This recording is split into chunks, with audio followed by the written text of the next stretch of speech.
Hi friends, तो आज से अपन स्टार्ट कर रहे हैं थर्ड चैप्टर जिसका नाम है capital structure and leverage analysis. ना चैप्टर पढ़ने से पहले मैं इसका आपको ओवरव्यू देता हूँ कि मैं आपको इसमें क्या पढ़ाने वाला हूँ और ये पढ़ने के बाद आपको उसका फ़ायदा कैसे होगा। ठीक है, चलो।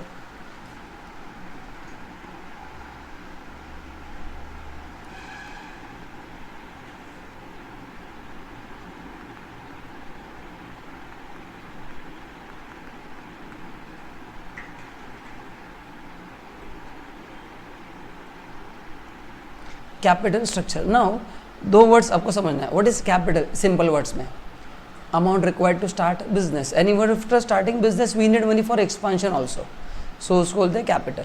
And what is structure? Structure मतलब पैसा आप कहाँ से लेके आ रहे हो, करेक्ट ना। फॉर एग्जाम्पल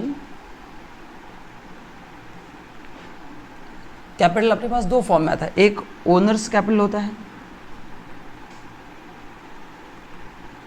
एंड दूसरा होता है बोरोड कैपिटल। सो दो प्रकार के कैपिटल होते हैं, एक ओनर्स एंड बोरोड कैपिटल। तो इसका कॉम्बिनेशन, इसका जो कॉम्बिनेशन है इसको बोलते हैं कैपिटल स्ट्रक्चर। ठीक है ना। मतलब फॉर एग्जांपल अगर आपको 100 करोड़ रुपीस चाहिए तो कितना पैसा ओनर्स का है, कितना बोरोड कैपिटल लेना है, क्या कॉम्बिनेशन रखना है, उसको बोलते हैं capital structure. It's a combination of owners capital and borrowed capital. ये हो गया सिंपल मीनिंग। ठीक है ना। अभी ये चैप्टर इंपॉर्टेंट क्यों है? पहला, अच्छा पहले ओनर्स कैपिटल में क्या क्या आता है?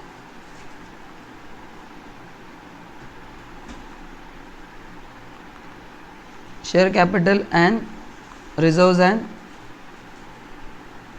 Surplus. Yes, reserves and surplus भी आता है। एंड यहाँ पे जो आता है वो है debenture, loan from bank, bonds. ठीक है। So this are the various sources of raising this capital. मतलब आप शेयर यूज़ कर सकते हैं। इवन जो आपका रिजर्व है वो भी रिटर्न अर्निंग जो है वो भी आप बिजनेस में यूज़ करते हो तो उसका भी कॉस्ट रहता है, जिसको हम बोल सकते हैं अपॉर्चुनिटी कॉस्ट। ठीक है ना। अभी इसमें दो पार्ट है, ध्यान से सुनना। ये जो कॉम्बिनेशन है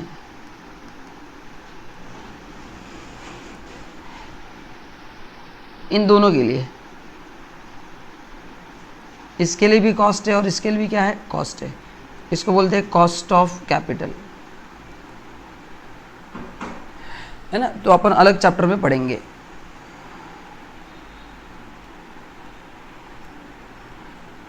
एक्चुअली इंस्टीट्यूट ने वो चैप्टर पहले देना चाहिए था बट सीक्वेंस में उन्होंने बाद में दिया है। तो ये चैप्टर है कॉस्ट ऑफ कैपिटल। इसमें मैं आपको पढ़ाऊंगा कि इसका कॉस्ट कैसे निकालते हैं, करेक्ट ना। अभी जो आपको इस चैप्टर में जो क्वेश्चन थे उसमें डायरेक्ट कॉस्ट दिया है बट मैं आपको आगे पढ़ाऊंगा वो कॉस्ट कैसे निकालते हैं। तो इक्विटी का कॉस्ट मतलब क्या होता है, डिविडेंड। इनका कॉस्ट क्या रहता है, बोलो। इनके लिए कॉस्ट क्या है, इंटरेस्ट। और इनके लिए कॉस्ट क्या है, शेयर्स के लिए डिविडेंड।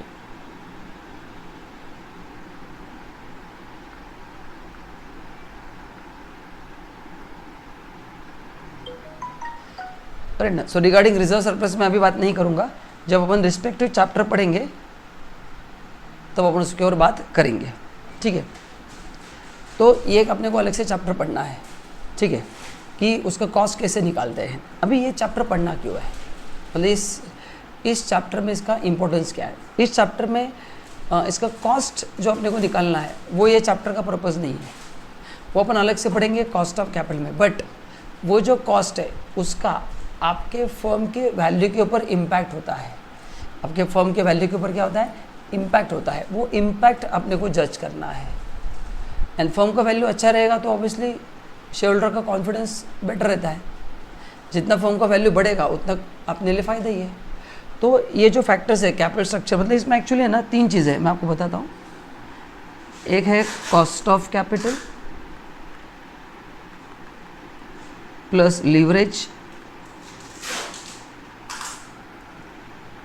एंड तीसरा वर्ड है कैपिटल स्ट्रक्चर, करेक्ट ना। तो इन दोनों फैक्टर का इम्पैक्ट इसके ऊपर होता है, करेक्ट ना। और एक से मैं यहाँ पे लिखता हूँ सिंपल वर्ड में, वैल्यू ऑफ द फर्म।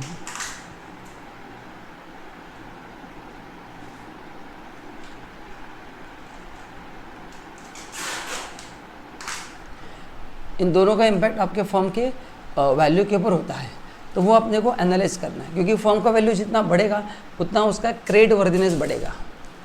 अभी आप बोलेंगे फर्म का वैल्यू मतलब क्या होता है? सिंपल है, फर्म का वैल्यू का मतलब है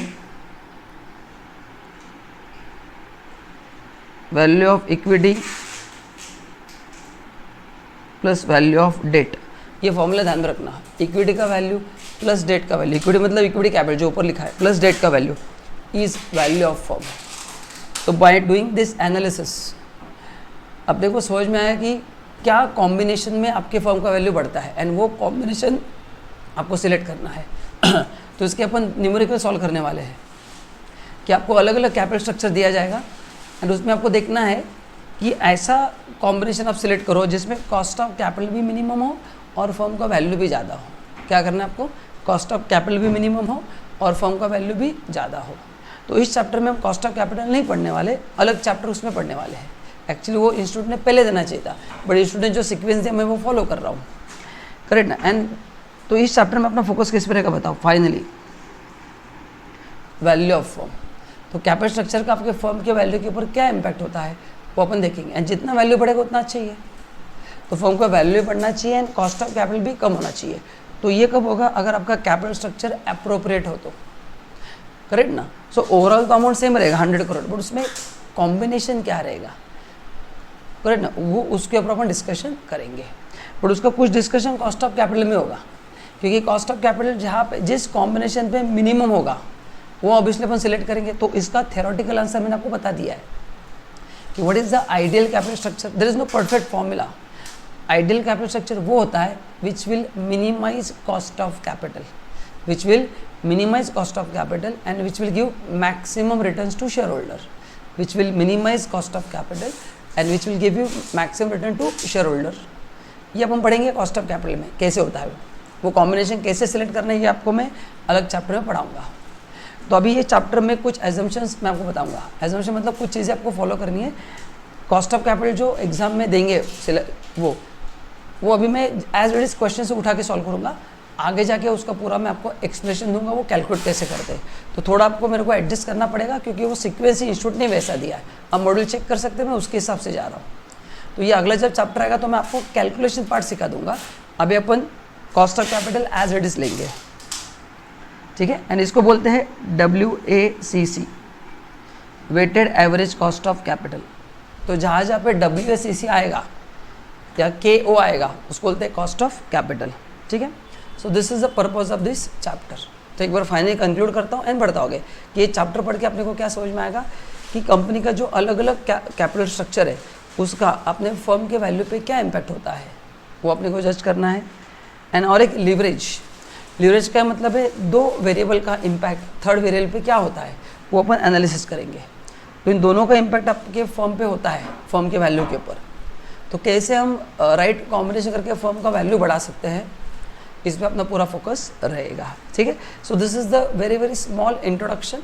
ये मैंने आपको मूवी का ट्रेलर दिखाया है, तो मेरे को थोड़ा समय देना। जैसे मैं चैप्टर आगे जाके कंप्लीट करूँगा आपको सभी चीज़ें क्लैरिटी आ जाएंगी।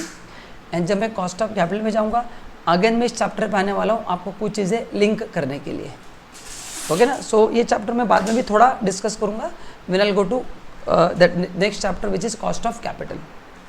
चलो तो ये लिख लो आप एक बार।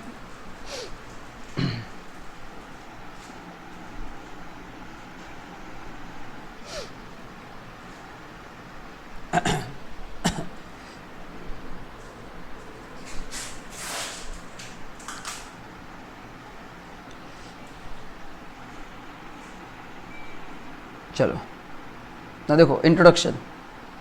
कैपिटल स्ट्रक्चर मीन्स स्ट्रक्चर और कॉन्स्टिट्यूशन और breakup of capital employed by the firm. Underline करो सब लोग। कैपिटल एम्प्लॉयड में owners capital plus borrowed capital. अच्छा अभी और एक चीज़ आपको बता देता हूँ, बात निकले तो दूर तक जाएगी। अभी काफ़ी लोग इसमें सोचते रहेंगे, मैं बताता हूँ आपको।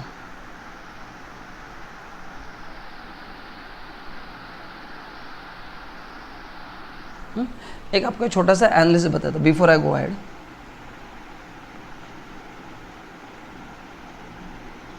Owners capital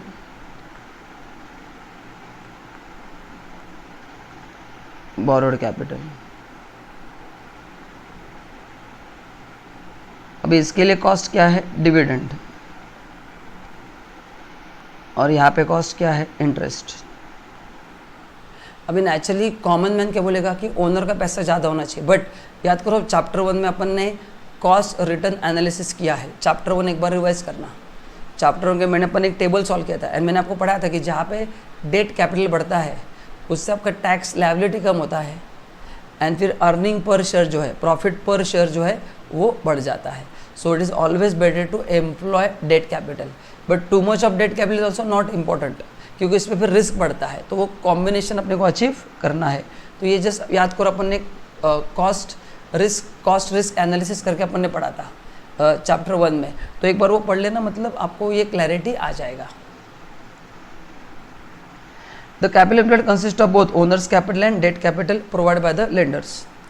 date capital understood here means to long term debt which has been deployed to build long term asset. ये जो अपन कैपिटल की बात कर रहे हैं इसमें वर्किंग कैपिटल नहीं है, इसमें अभी जो बात कर रहे हैं अपन क्या बोला है, लॉन्ग टर्म रिक्वायरमेंट्स के लिए। द फाइनेंसिंग और capital structure decision is significant manager decision as it influence the share holder returns and risk. Yes, अगर राइट कैपिटल स्ट्रक्चर होगा, देखो याद करो चैप्टर 1, अगर आप डेट कैपिटल इंट्रोड्यूस करते हो तो इंटरेस्ट बढ़ेगा, इंटरेस्ट बढ़ेगा तो टैक्स पेबल कम होगा, टैक्स पेबल कम होगा तो profit available for share holder will be more, तो रिटर्न बढ़ेंगे, जो पहला पॉइंट दिया है। एंड रिस्क कैसे बढ़ेगा, जितना डेट कैपिटल बढ़ेगा उतना रिस्क भी बढ़ेगा। तो ये आपको बैलेंस मेंटेन करना है, क्योंकि too much depend on outside fund is also not good for any company. Consequently the market value of the share में be affected by capital structure decision. Market value जो अपना पर्पज है, market value कैसे आता है, value of equity plus value of debt, ये अपन पढ़ेंगे, डोंट वरी। चलो उसका डेफिनेशन दिया है। So capital structure of the company refers to composition और makeup of capitalization include all long term capital resources. According to James, capital structure is the mix of firms permanent long term financing represent by debt, preferred stock and common stock equity. Same ही है, छोड़ दो। Now with significance of capital structure, अभी ये जानना क्यों ज़रूरी है, दो चीज़ों के लिए ज़रूरी है। मतलब ये पढ़ के क्या होगा सर, मैंने आपको कहा एक कैपिटल स्ट्रक्चर, अगर फॉर एग्जांपल मैं आपको एनालिसिस बताता हूँ ओरली, अगर आपके कैपिटल स्ट्रक्चर में खाली ओनर्स कैपिटल ही रहेगा, करेक्ट ना, तो आपका इंटरेस्ट कंपोनेंट कम रहेगा, करेक्ट ना, तो क्या होगा आप बताओ। एंड अगर इंटरेस्ट कंपोनेंट ज़्यादा रहेगा तो क्या होगा, अपन ने चैप्टर 1 में देखा है। तो इंटरेस्ट कंपोनेंट अगर ज़्यादा रहेगा तो शेयर होल्डर्स को मिलने रिटर्न्स पर share will increase, in totality it will be less because there is a interest component. And अगर इंटरेस्ट कंपोनेंट नहीं रहेगा तो प्रॉफिट टोटल बढ़ेगा but number of shareholder भी ज़्यादा रहेंगे, तो प्रॉफिट पर शेयर क्या होगा, कम होगा। तो देखो capital structure significant for firm because for long term profitability and solvency of the firm is sustain by optimal capital structure. Optimal मैंने कहा था कि राइट कैपिटल स्ट्रक्चर की तरह डिफाइन नहीं कि 60 इक्विटी एंड 40 बोरोड होना चाहिए। वो ऑप्टिमल का मतलब क्या है, which minimizes cost. What is optimal here, which minimize the cost and which maximize returns to the shareholder. An approximate mix of debt and equity. The capital structure also significant for the overall ranking of the firm in the industry group. The significance of capital structure discussed below. मतलब देखो क्या बोलना चाहते हैं, एक example देता हूँ।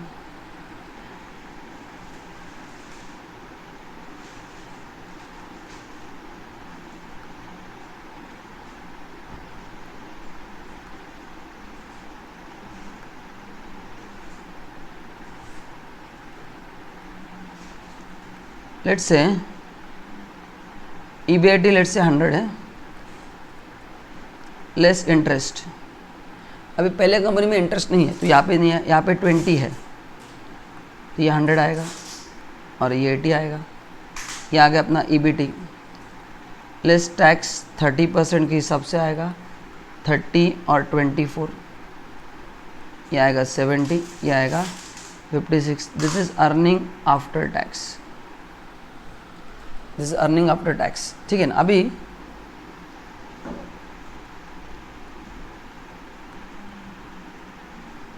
Number of shares. अभी यहाँ पे देखो पहले कॉम्बिनेशन में ना पूरा पैसा इक्विटी से लिया है, तो मैं अज्यूम करता हूँ कि नंबर ऑफ शेयर्स 100 है एंड यहाँ पे नंबर ऑफ शेयर्स क्या है, लेट्स से 60 है। कितना है? 60 है। तो अगर आप पर शेयर प्रॉफिट निकालेंगे तो 70/100 देखो करो कितना आता है,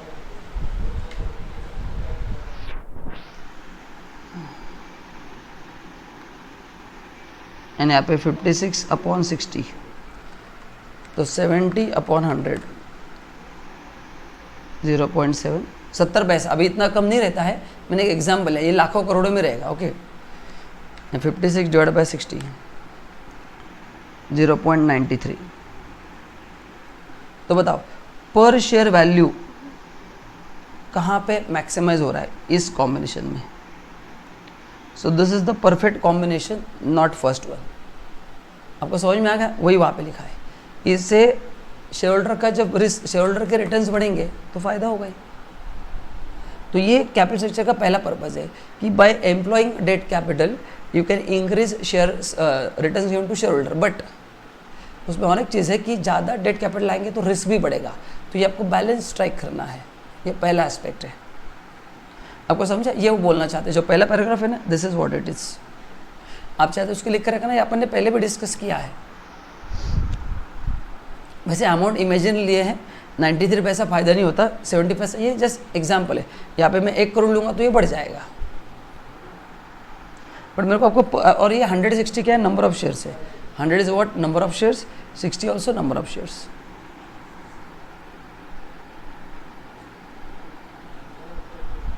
ठीक है, चलो आई होप लिख के हो गया आपका।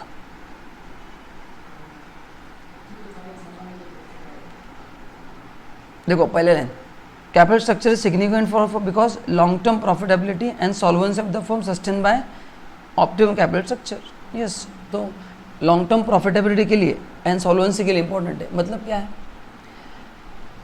लॉन्ग टर्म प्रॉफिटेबिलिटी कैसे बढ़ेगा कैपिटल स्ट्रक्चर से? सी, पहला पॉइंट, अगर कैपिटल स्ट्रक्चर में जो कॉस्ट ऑफ बोरिंग है वो अगर आपका ज़्यादा रहेगा, फिर वो इक्विटी हो या डेट हो, तो आपका खर्चे बढ़ेंगे एंड प्रॉफिटेबिलिटी क्या होगा? कम होगा। मतलब अगर आपको प्रॉफिट बढ़ाना है तो कॉस्ट ऑफ कैपिटल का रेट भी क्या करना पड़ेगा? कम करना पड़ेगा। And what is solvency? आपने देखा था पहले चैप्टर में कि ability of firm to repay, तो उसके लिए आपको प्रॉपर लिक्विडिटी भी मेंटेन करना पड़ेगा। अगर आप लोगों को टाइमली पे नहीं कर पाए, अगर डिबेंचर का इंटरेस्ट दे नहीं पाए तो कुछ मतलब नहीं है। तो ये सभी चीज़ें साथ में चलनी चाहिए। You should have enough profit also, you should have enough liquidity also, and then at then जो मैंने कहा कि पर शेयर प्रॉफिट भी बढ़ना चाहिए। ये सब कुछ आपको अगर अचीव करना है तो ये राइट कॉम्बिनेशन होना ज़रूरी है। तो देखो ये किसके ऊपर डिपेंड है? Significance of capital structure. ये कैपिटल स्ट्रक्चर इंपॉर्टेंट क्यों है? It reflects firm strategy. अभी कुछ पॉइंट इसमें एकेडमिक है, मैं पढ़ता और फटाफट एक्सप्लेन करता हूँ, जो जो इंपॉर्टेंट है बताऊँगा मैं आपको। The capital structure reflect the overall strategy of the firm. The firm strategy include pace of growth of the firm. In case firm wants to grow at a faster rate, it will be required to incorporate debt capital structure to greater extent. Further, in case of growth through acquisition and ignoring mode of growth, it's called find that financial leverage is important tool in funding. अभी leverage part अपन बाद में cover करेंगे, तो अभी मैं इस पर बात नहीं करूँगा। बस अभी एक ही ध्यान में रखना, उन्होंने बोला है कि फर्म को डिसाइड करना है कि आपको क्या करना है। मतलब फर्म को अगर फास्ट ग्रो करना है तो उन्होंने क्या बोला है? मोर डेट कैपिटल लाना पड़ेगा कैपिटल स्ट्रक्चर में। क्यों सर? सोचो ज़रा, फास्ट ग्रो करना तो डेट कैपिटल क्यों लाना पड़ेगा? क्योंकि अब देखो पहली चीज़, इक्विटी कैपिटल इशू करना इतना आसान नहीं है जितना डेट कैपिटल इशू करना आसान है। फर्स्ट थिंग, इक्विटी कैपिटल बार बार रेज नहीं कर सकते अपन, करेक्ट ना? Debt capital as an required अपन उसको रेज कर सकते हैं। बट फिर भी सर ये ग्रोथ में अगेन जब इक्विटी कैपिटल लेके आएंगे ना तो आपको टैक्स बेनिफिट नहीं मिलता। देखो यहाँ पे डिविडेंड जो है वो 70 से माइनस होता है, लेकिन यहाँ पे जो आपने इंटरेस्ट पे किया है वो ईबीडी में से माइनस हुआ है। तो इससे आपका overall Taxol profit for share holder जो है, profit available for share holder, वो ऑटोमेटिक इंक्रीज हो जाता है। एंड फिर शेयर होल्डर का फ़ायदा होगा तो अपना ही फ़ायदा होगा ही। तो वही दिया है कि अगर आप फर्म की ग्रोथ, वैल्यू ऑफ फर्म बढ़ाना चाहते हैं, अच्छा ग्रोथ, हाँ, तो उन्होंने बोला कि डेट कैपिटल को ज़्यादा एम्प्लॉय करो। तो मैंने उसका एस्पेक्ट बता दिया डेट कैपिटल को एम्प्लॉय करेंगे तो पर शेयर प्रॉफिट शेयर होल्डर के लिए बढ़ेगा बस। एंड जब शेयर होल्डर का वैल्यू बढ़ेगा तो naturally value of firm will also increase, वही उन्होंने दिया है। It is an indicator of risk profile. Yes, indicator कैसे रिस्क प्रोफाइल का? बहुत सिंपल है। एक फर्म में 100 रुपये में 80 रुपये बाहर का है एंड 20 रुपीज़ खुद का है, एंड एक फर्म में उल्टा है, खुद का 80 है एंड बाहर का 20 है। तो जितना डेट कैपिटल बढ़ेगा उतना रिस्क प्रोफाइल क्या होगा? ऑब्वियसली बढ़ेगा। वही दिया, सिंपल पॉइंट है, तो ये पढ़ने की ज़रूरत नहीं है, करेक्ट ना। अच्छा, अभी मैं बता दो क्या है। देखो,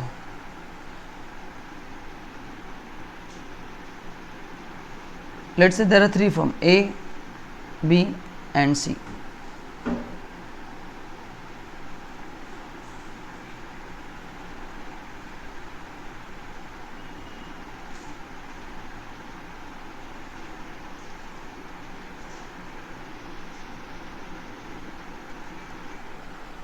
यह है इक्विटी का प्रोपोर्शन परसेंटेज में। टोटल सबके पास 100 ही है।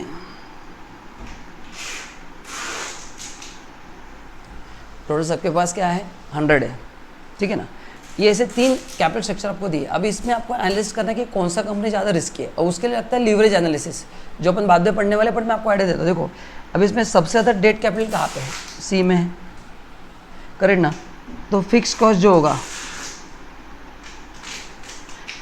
सबसे ज़्यादा यहाँ पे होगा, उसके बाद यहाँ पे होगा, एंड फिर यहाँ पे होगा।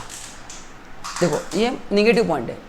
डेट कैपिटल से प्रॉफिट पर शेयर बढ़ेगा, बट कंपनी को और बर्डन भी आएगा, क्योंकि interest is a fix cost. Interest is a fix cost. तो यहाँ पे सबसे ज़्यादा फिक्स कॉस्ट कहाँ पे होगा? सी कंपनी के लिए होगा, क्योंकि उनका डेट कैपिटल क्या है? ज़्यादा है। तो फिक्स कॉस्ट बढ़ेगा तो प्रॉफिटेबिलिटी क्या होता है? कम होता है। एंड प्रॉफिट कम होगा नेचुरली, तो फिर अमाउंट अवेलेबल पर शेयर भी नेचुरली कम होगा, करेक्ट ना। तो ये उसका एनालिसिस आपको करना है। तो ये कॉम्बिनेशन बराबर फिट करना है। एंड मैंने बताया था what is that right combination, जिससे शेयर होल्डर के रिटर्न्स बढ़ेंगे। There is no optimum strategy, perfect strategy. हर एक कंपनी को खुद के हिसाब से वो बैलेंस मेंटेन करना पड़ता है। तो ये वहाँ पे दिया है कि डेट कैपिटल बढ़ेगा तो no doubt earning per share. अच्छा, EPS कब से कहाँ पे ज़्यादा होगा? EPS सबसे हाईएस्ट यहाँ पे होगा, है ना। EPS भी यहीं पे बढ़ेगा।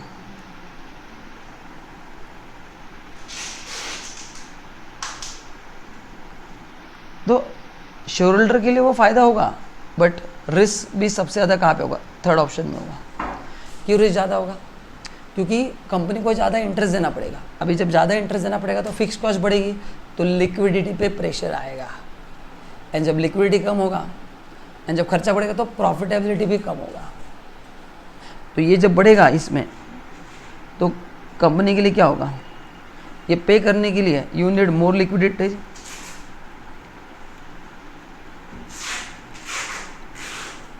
यू नीड मोर लिक्विडिटी, है ना। हाँ, तो you need more liquid money. And फिर इसमें प्रॉफिट क्या होगा? प्रॉफिट कम होगा, क्योंकि फिक्स कॉस्ट बढ़ेगा तो प्रॉफिट क्या होगा? कम होगा। एंड अपना तो पर्पज़ है कि ओवरऑल प्रॉफिट बढ़ाना है शेयर होल्डर के लिए। तो ऐसे अलग अलग, तो क्या, तो सर इसका सोल्यूशन क्या है? एक लाइन में बताता हूँ, आपका कन्फ्यूज हो रहा है तो। ऐसे अलग अलग कैपिटल स्ट्रक्चर में आपको अर्निंग पर शेयर निकालना है, जो मैंने आपको ऊपर करके दिखाया। एंड जिस कॉम्बिनेशन में वो अर्निंग पर शेयर ज़्यादा होगा वो आपको एक्सेप्ट करना है, बट उसके साथ वो फिक्स कॉस्ट भी कंसिडर करना है। तो ये सभी चीज़ों पे ध्यान देना पड़ेगा। खाली तुम EPS पे ध्यान दे रहे हो और फिक्स कॉस्ट पे ध्यान नहीं दे रहे, कुछ मतलब नहीं है। क्योंकि फिक्स कॉस्ट बढ़ेगा ना, तो फिर लोग आपका ऑपरेटिंग प्रॉफिट कम हो जाएगा।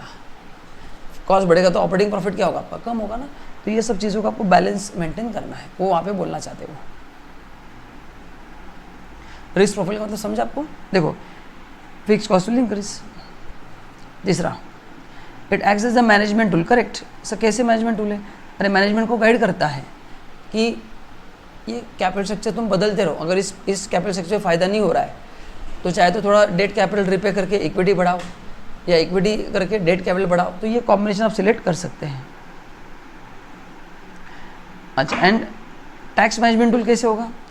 अरे आप जब इंटरेस्ट पे करते तो टैक्स बचता है ना। मैंने ऊपर एग्जाम्पल करके दिखाया कि अगर आप इंटरेस्ट पे करेंगे तो आपका टैक्स, ये वाला एग्जाम्पल देखो, यहाँ पे देखो इंटरेस्ट 20 रुपीज़ पे किया तो टैक्स यहाँ पे 24 है और यहाँ पे 30 है, तो this is called as a tax management tool. आपका टैक्स प्लानिंग होता है by employing more and more debt capital. तो आज सबको ध्यान में रखना है कि only equity capital is not the right answer, common man के लिए है, बट आप फाइनेंस मैनेजमेंट पढ़ रहे हो, आप समझदार हो, आपको भी समझ में आ रहा है कि we need both. It helps to brighten the image of the firm, obviously. कैसे इमेज बढ़ेगा? सी, कैपिटल स्ट्रक्चर अगर अप्रोप्रिएट होगा ना तो वैल्यू ऑफ फर्म बढ़ेगा, वैल्यू ऑफ फर्म बढ़ेगा तो इमेज भी अच्छा प्रोजेक्ट होगा, लोगों का विश्वास आपके ओर बढ़ेगा, सिंपल है।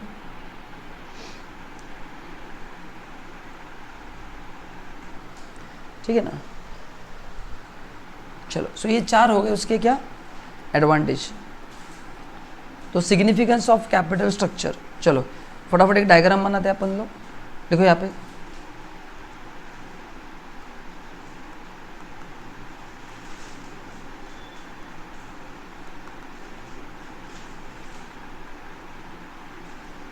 सिग्निफिकेंस ऑफ कैपिटल स्ट्रक्चर, फटाफट डायग्राम बना लो। मेन पॉइंट आपको लिख के दे रहा हूँ।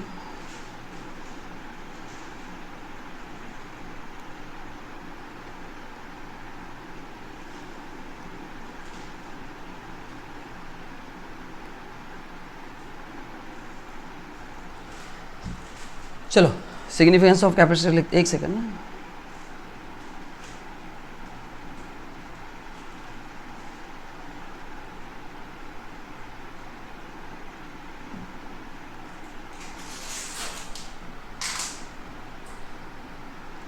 देखो पहला क्या है, it reflects firm strategy, second indicator of risk profile, act as a tax management tool, and fourth brighten the image of the firm. चलो फटाफट मैं लिखता हूँ। पहला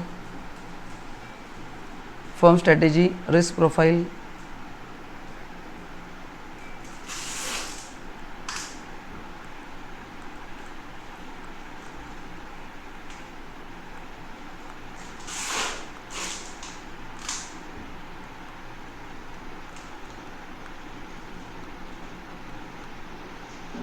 tax management tool, and last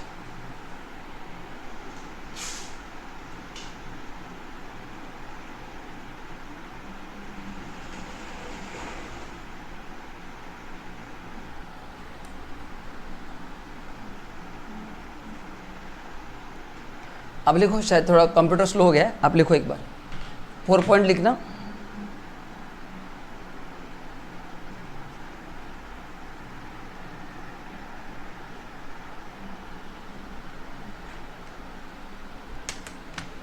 write down 4th point.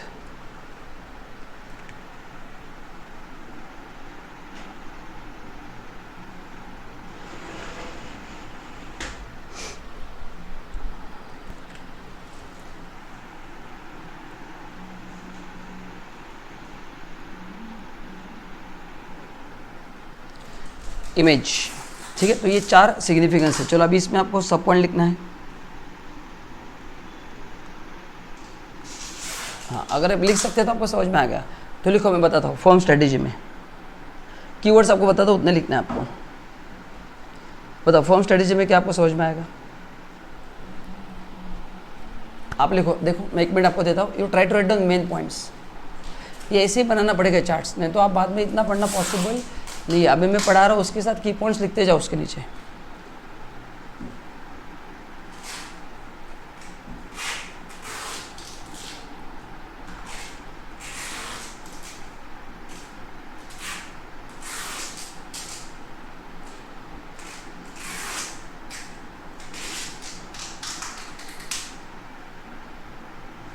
हाँ लिखो, firm strategy में क्या लिखना है?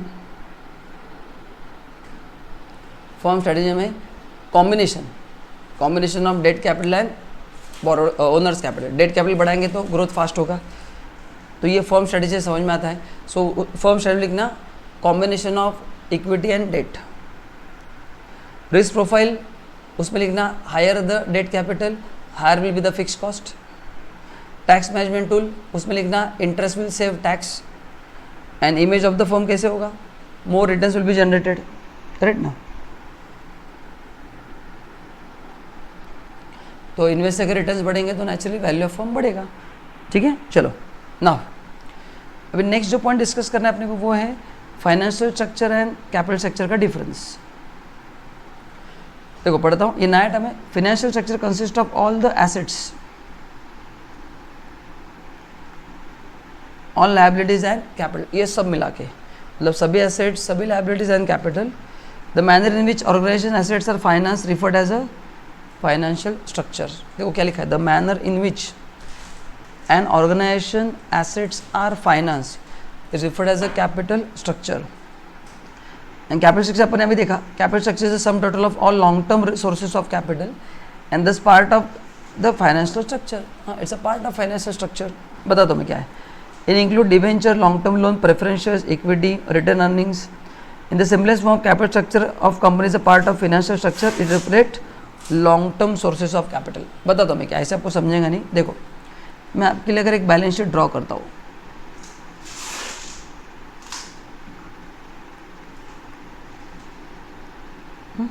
तो यहाँ पे शेयर कैपिटल, रिजर्व,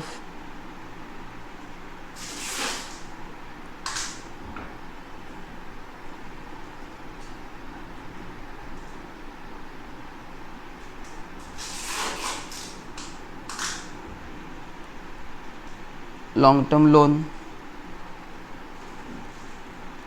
डिबेंचर हो सकते हैं, उसके बाद करंट लायबिलिटीज,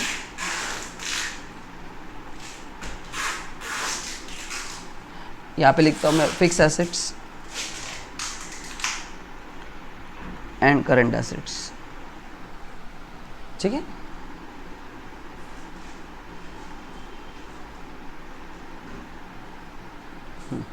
तो ये अपना फॉर्मेट आप सबने पढ़ा है।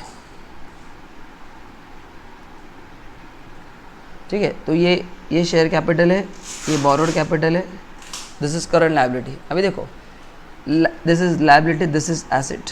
Liability is a source of fund and asset is an application of fund. Liability is a source of fund and asset application of fund. अब आप बताओ, यहाँ से जो पैसा आ रहा है, ये पैसा कहाँ पे इन्वेस्ट हो रहा है? कुछ करंट एसेट्स में हो रहा है एंड कुछ फिक्स एसेट्स में हो रहा है कि नहीं हो रहा है? करेक्ट ना? अभी जो, अच्छा यहाँ पे और एक लिखता हूँ मैं, लोन, टर्म लोन।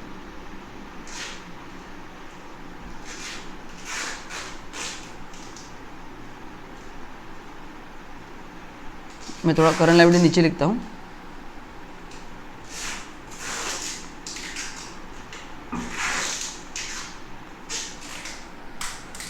तो ये जो अपना लायबिलिटी है, ये अपना सोर्स है एंड एसेट क्या है? एप्लीकेशन है। फॉर एग्जांपल मैंने शेयर कैपिटल रेज किया, उसके अगेंस्ट एसेट लिया, लॉन्ग टर्म लोन लिया, उसके अगेंस्ट एसेट लिए।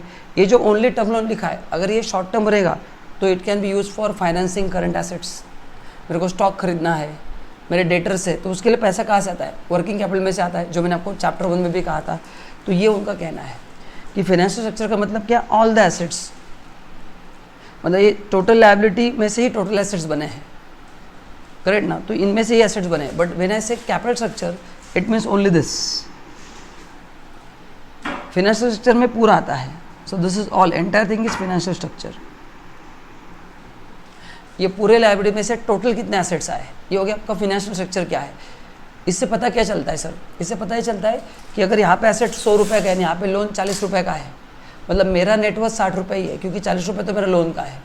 सो by comparing assets and liability you can find out your net worth. तो फाइनेंशियल स्ट्रक्चर मतलब क्या कि टोटल मेरे लायबिलिटी के अगेंस्ट टोटल कितने एसेट्स है, वो तो मैच ही होता है, बट खुद का पैसा कितना है, बोरोड कितना है, ये सब पता चलता है। And capital structure focus only on long term financing. तो ये इसमें से अपन एंड उसमें से नॉर्मली अपन फिक्स एसेट्स ही खरीदते हैं, है ना। Long term funds are raise for investment in fix assets only, तो ये उस पर है। तो ये फ़र्क है ना। तो capital structure is a part of financial structure. तो फाइनेंशियल स्ट्रक्चर में क्या आएगा? आपके सभी एसेट्स और उसमें से आपके सभी लायबिलिटीज़ और उसमें से पैसा कहाँ पे गया है। Liability is a source of fund, assets application of fund. And capital structure में एक पार्ट, उस पार्ट में से थोड़े एसेट्स मैंने फाइनेंस किए, तो वो कैपिटल स्ट्रक्चर होता है। बस यही दिया है उसमें, इसको लिखने की ज़रूरत नहीं है। देखो financial structure includes creation of long term and short term asset, जो मैंने कहा था ना, फाइनेंशियल स्ट्रक्चर में शॉर्ट टर्म एसेट्स भी रहेंगे, फिक्स एसेट भी रहेंगे, करंट एसेट्स भी रहेंगे, लेकिन कैपिटल स्ट्रक्चर में only long term assets. So financial, तो ये जो फिक्स एसेट है, खाली मैं इसका एनालिसिस करूँगा, इसके लिए पैसा कहाँ से आया है, वो कैपिटल स्ट्रक्चर का एनालिसिस होगा, लेकिन टोटल एसेट्स के लिए पैसा कहाँ से आएगा, ये पार्ट ऑफ फाइनेंशियल स्ट्रक्चर का होगा। अच्छा, ये पढ़ना क्यों है, चलो मेन चीज़ पे, तो वो तो इंपॉर्टेंस है, पढ़ना क्यों है सर? रीज़न क्या है, मैंने आपको जो कहा कि इसमें आपका खुद का नेटवर्थ अपने को पता चलता है कि भाई यहाँ पे मेरा एसेट 1000 करोड़ का है, बट 800 करोड़ का तो यहाँ पे लोन है, मतलब अपना नेटवर्थ 200 करोड़ ही है। कुछ गड़बड़ हो गया तो कंपनी बंद करने की नौबत आ गई तो मेरे पास 200 करोड़ ही है, लेकिन यहाँ पे 200 करोड़ का लोन है एंड एसेट्स 1000 करोड़ के, तो मेरा नेटवर्थ 800 करोड़ है। मतलब मेरा कंपनी ज़्यादा स्ट्रांग है क्योंकि खुद का पैसा ज़्यादा एसेट्स में इन्वॉल्व है रादर देन बोरोड कैपिटल। ये उसका एनालिसिस है। Financial structure is a broader concept and it's a narrow concept. इस फाइनेंशियल स्ट्रक्चर में पूरे एसेट्स कवर होते हैं, यहाँ पे लॉन्ग टर्म एसेट्स कवर होते हैं। ठीक है, चलो तो ये कुछ पढ़ो मत। नाउ अब नेक्स्ट पढ़ना है अपने को टाइप्स ऑफ कैपिटल स्ट्रक्चर, है ना, ये इंपॉर्टेंट है, इस पे एग्जाम में क्वेश्चंस आते हैं। चलो सो अपन एक पहले डायग्राम बना के लेते हैं, आप भी मेरे से डायग्राम बनाओ, हाथों हाथ उसको कंप्लीट कर देंगे। गिव हेडिंग,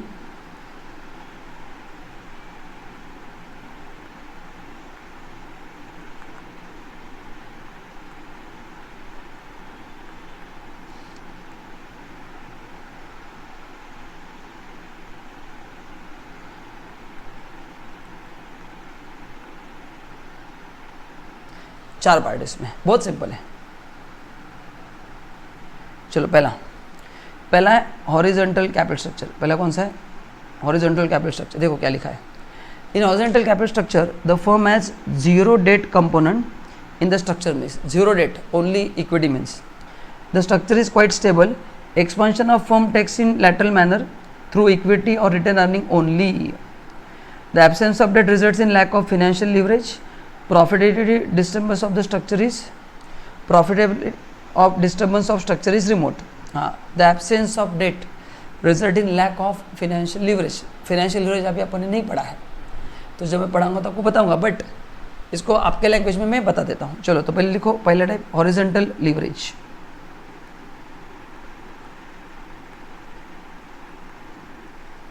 देखो पहला हॉरिजॉन्टल कैपिटल स्ट्रक्चर। नाउ इसका फीचर क्या है?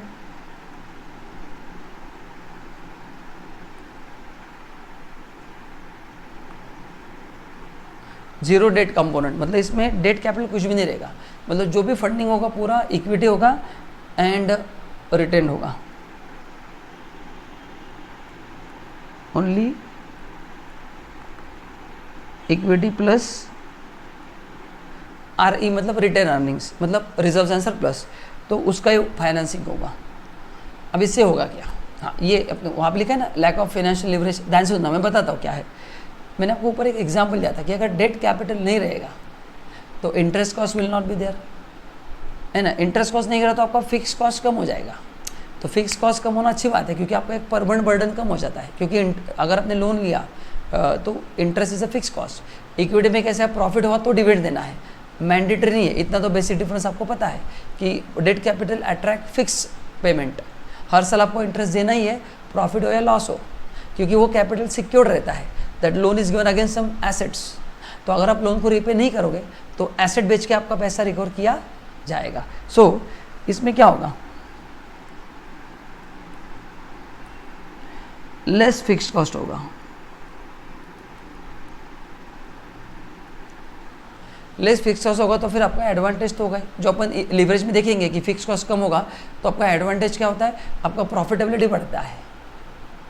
ऑब्वियसली ना, फिक्स कॉस्ट कम रहेगा तो प्रॉफिट बढ़ेगा, एंड फिक्स कॉस्ट ज़्यादा होना डेंजर है, क्योंकि फिक्स कॉस्ट का मतलब क्या? आपका धंधा हो या ना हो वो कॉस्ट इंकर होगा। तो बताओ, एज अ बिजनेस में सोचो, वेरिएबल कॉस्ट का टेंशन नहीं, क्योंकि वो जैसे सेल्स बढ़ेगा वैसे वेरिएबल कॉस्ट बढ़ता है, तो वेरिएबल कॉस्ट का टेंशन नहीं है। हर एक बिजनेस में को टेंशन फिक्स कॉस्ट का होता है, जैसे रेंट, वर्कर का सैलरी, ये फिक्स कॉस्ट है। तो ये इंटरेस्ट ये कम होगा तो फायदा ही है।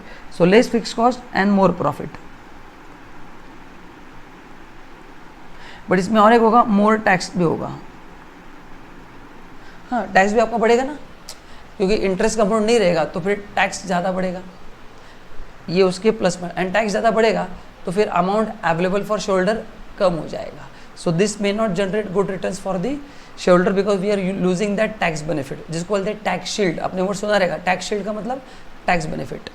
तो अगर इंटरेस्ट का आप 1 रुपया खर्च करेंगे तो 30 पैसा टैक्स से होता है। अगर मैं कॉर्पोरेट टैक्स मतलब कॉर्पोरेट टैक्स 30% है उस बेसिस पे, तो इसको बोलते हैं हॉरिजॉन्टल कैपिटल स्ट्रक्चर। सेकेंड लिखो vertical.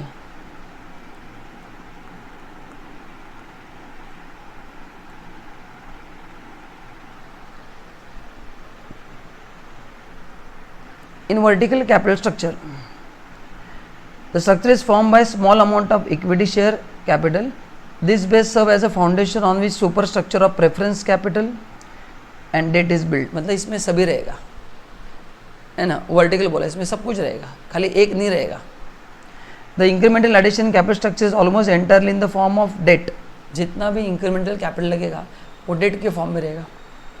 The quantum of return earning is low and dividend payout ratio quite high. In such structure, cost of equity capital is usually higher than cost of debt. The high component of debt capital in capital structure increases the financial risk of the firm. Financial leverage जो अपन पढ़ेंगे तो fixed cost बढ़ेगा and it renders structure unstable, इसलिए वो फिर structure बराबर नहीं होता है। The firm because of relatively lesser component of equity capital is vulnerable to hostile takeover. और अगर आपका कैपिटल कम रहेगा खुद का तो कोई भी कंपनी आपको टेक ओवर कर सकती है, तो ये रिस्क बढ़ जाता है। मतलब आप बिजनेस करोगे एंड जब डेवलप होगा तो कोई कंपनी आपको खरीद लेगी, तो ये रिस्क भी बढ़ जाता है। तो देखो क्या दिया है वर्टिकल कैपिटल स्ट्रक्चर में, क्या होगा, पहला क्या दिया है, small amount of equity capital होगा, करेक्ट ना, एंड उसके ऊपर फिर प्रेफरेंस कैपिटल होगा एंड डेट कैपिटल होगा। मतलब इसमें सभी कॉम्बिनेशन होंगे, ये तो कंफर्म है। ऊपर में क्या था, खाली एक ही कैपिटल रहेगा, इक्विटी, एंड जितना भी एडिशन होगा वो किससे होगा बोला है, डेट कैपिटल से होगा। जितना भी कैपिटल एडिशन होगा कौन सा, debt capital. So debt capital बढ़ेगा तो रिटर्न्स तो बढ़ेंगे बट रिस्क बढ़ेगा because fix cost will be on higher side, क्योंकि डेट बढ़ेगा तो इंटरेस्ट बढ़ेगा, इंटरेस्ट बढ़ेगा तो फिक्स कॉस्ट बढ़ेगा, तो ये उन्होंने दिया है। एंड इससे फर्म का रिस्क बढ़ेगा, इससे फर्म का क्या होगा, रिस्क बढ़ेगा। तो ये इसमें दिया है तो अपन लिख देते हैं, इसमें लिखो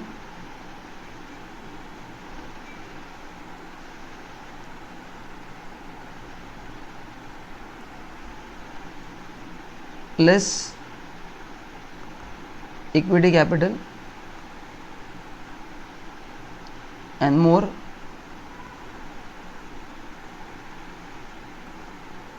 debt capital। अब इससे क्या होगा देखो,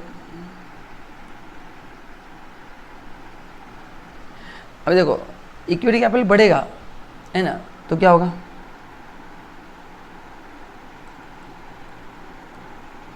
फिक्स्ड कॉस्ट आपका बढ़ेगा by way of interest, risk बढ़ेगा क्योंकि फिक्स कॉस्ट बढ़ेगा तो रिस्क बढ़ता है, लीवरेज पे इम्पैक्ट होगा। हाँ लेकिन अमाउंट, अच्छा डिविडेंड पे आउट रेशो वो भी बढ़ेगा क्योंकि number of shares will be less, correct ना, एंड प्रॉफिट अवेलेबल जो होगा per share it will be on higher side. तो अमाउंट वाइज नहीं बढ़ेगा बट पर शेयर डेफिनेटली जो dividend pay out ratio definitely क्या होगा, मतलब per shareholder will be able to give more returns. तो डिविडेंड पे आउट रेशो बढ़ेगा and overall risk भी बढ़ेगा। ये प्रॉब्लम, ओवरऑल रिस्क बढ़ेगा क्योंकि जितना डेट कैपिटल ज़्यादा आएगा शेयर होल्डर को डर लगता है कि अरे पूरा कंपनी 80% बाहर के फाइनेंस के ऊपर डिपेंड है, खाली 20% ही आपके फाइनेंस के ऊपर डिपेंड है। तो ये उसके प्लस माइनस पॉइंट है। अगेन जिन लोगों का कन्फ्यूजन बताता हूँ, there is no right formula कि सर एग्जैक्टली क्या होना चाहिए। मैंने आपको आंसर दिया है कि what is the right capital structure, एक लाइन में बताता हूँ पूरे चैप्टर का आंसर। प्रैक्टिकल इंडस्ट्री में कैसा होता है, राइट कैपिटल स्ट्रक्चर वही होता है which will minimise the cost of borrowing and which will maximise returns given to shareholder. तो जो कॉम्बिनेशन ये दोनों पर्पस अचीव करेगा, कंपनी ने उस कॉम्बिनेशन में जाना चाहिए। This is the thumb rule, ये इंडस्ट्री में फॉलो होता है। तो अगर मेरे को 100 रुपीज़ लाना है ना, I will make various combinations, ये मैं आपको पढ़ाऊंगा कॉस्ट ऑफ कैपिटल में। एंड थ्रू उस कॉम्बिनेशन देखिए जहाँ पे वो कॉस्ट मिनिमम होगा उस पर अपन जाएंगे, सिंपल फॉर्मूला है। तो ये ओनली ऑन पेपर है, प्रैक्टिकल डिसीजन कैसे लेते हैं मैंने आपको बता दिया है, बट अभी बुक में दिया तो मेरा काम है आपको पढ़ाना है। चलो तो ये दोनों आपने लिख लिया। तीसरा pyramid shaped capital structure. Okay, pyramid. A pyramid shaped capital structure has a large proportion of equity capital and return earning which have been plowed back, मतलब return किया है into firm over a large period of time. The cost of share capital return earning of the firm is usually lower than cost of debt. A structure is indicative of risk averse conservative firm. मतलब इससे indication of जो लोग कम risk लेना चाहते हैं उनके लिए बताता हूँ मैं.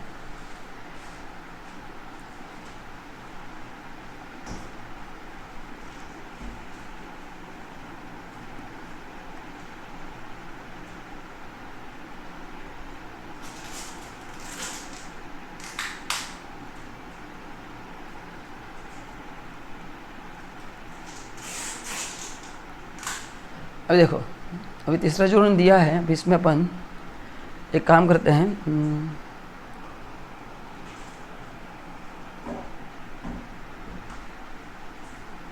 एक मिनट, इसमें क्या क्या पॉइंट इंपॉर्टेंट है. हाँ, अभी पिरामिड कैपिटल स्ट्रक्चर का फीचर क्या बताऊँ. इसमें इक्विटी कैपिटल रिटर्न अर्निंग ज़्यादा होगा, मतलब फर्म का खुद का पैसा ज़्यादा होगा तो उससे रिस्क तो कम रहेगा पर रिटर्न्स भी कम आएंगे. रिटर्न्स भी क्या आएंगे, मतलब इक्विटी का कॉस्ट कम रहेगा, डेट का कॉस्ट भी, इक्विटी का कॉस्ट ज़्यादा रहेगा, डेट का कॉस्ट कम रहेगा. उससे क्या होगा, फर्म का रिस्क कम हो जाएगा क्योंकि डेट कैपिटल लेस. करेक्ट ना.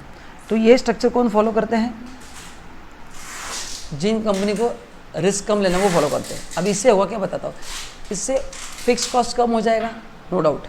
प्रॉफिट बढ़ेगा, प्रॉफिट बढ़ेगा बट टैक्स भी बढ़ेगा, तो overall profit will be more. But जब पर शेयर निकालेंगे तो उतना उनको फायदा नहीं होगा. Per share profitability will be less. Overall it will increase because there is no interest cost. Interest cost नहीं रहेगा तो profit before tax will increase, tax liability will also increase. Correct ना. So this is not the ideal capital structure.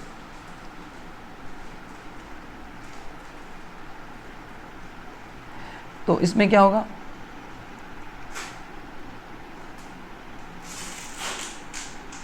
More equity and return earning, less debt. उससे क्या होगा, risk का percent क्या हो जाएगा, कम हो जाएगा. और रिटर्न्स भी इससे कम हो जाएंगे. रिस्क भी कम होगा और रिटर्न भी क्या होंगे, कम होंगे. रिटर्न कैसे कम होंगे, ओवरऑल प्रॉफिट बढ़ेगा but number of share holder का बेस बढ़ जाएगा तो पर share holder profitability will decline.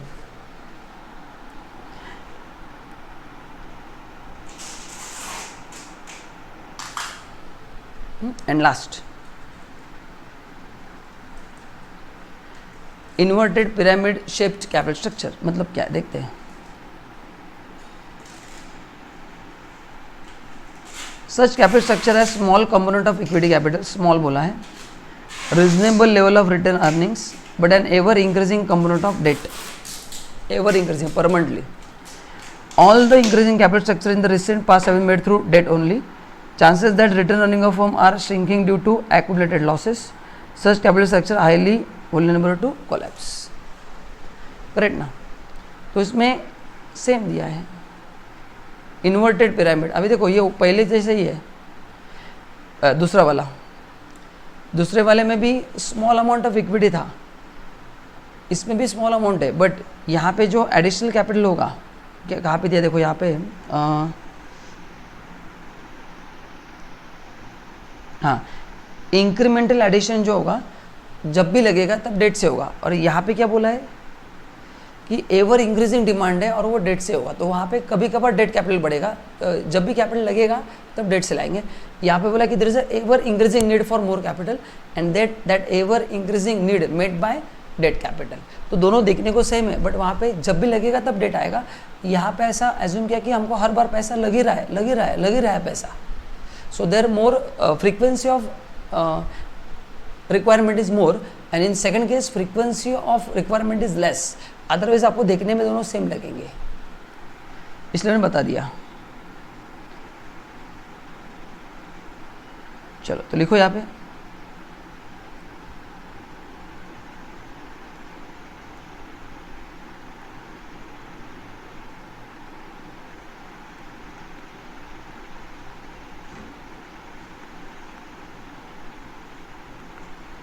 Inverted pyramid capital structure,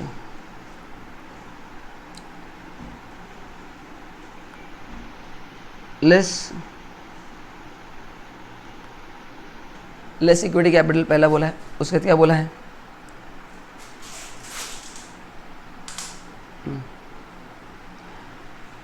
reasonable level of return earning and ever increasing component of date.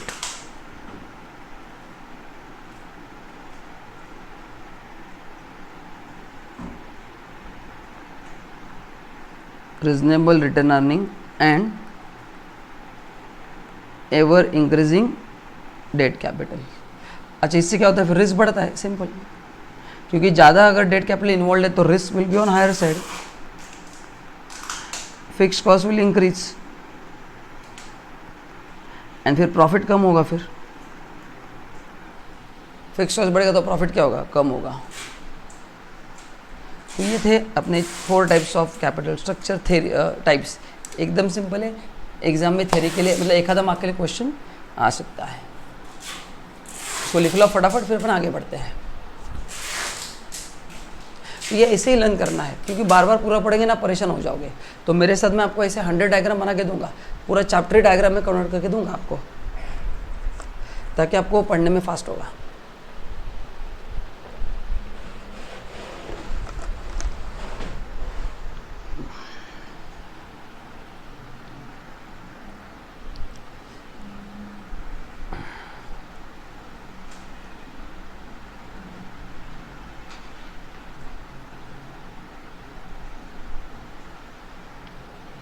ठीक है, चलो आगे बढ़ते हैं। नहीं हुआ तो आप वीडियो पॉज करके लिख लेना।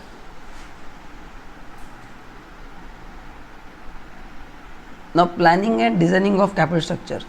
So what is planning designing? कुछ भी नहीं, अगर आपको 100 रुपीज़ लेके आना है तो कितना डेट चेंज, कितना इक्विटी चाहिए, बस वो कैसे डिसाइड करना है, उसको बोलते हैं प्लानिंग ऑफ कैपिटल स्ट्रक्चर, है ना। तो ये थ्योरी है, उसको छोड़ दो। देखो, तो ये स्टेप्स के ऊपर डिपेंड है कि कैपिटल स्ट्रक्चर कहाँ से लेके आना है। देखो, the management of a company should seek answer to following questions before taking decision. पहला, how should investment project be financed. अच्छा, मैं आपको उसके पहले चीज़ बताता हूँ। अब इसमें 1 मिनट दिया है कि मेरे को चेक करने दो।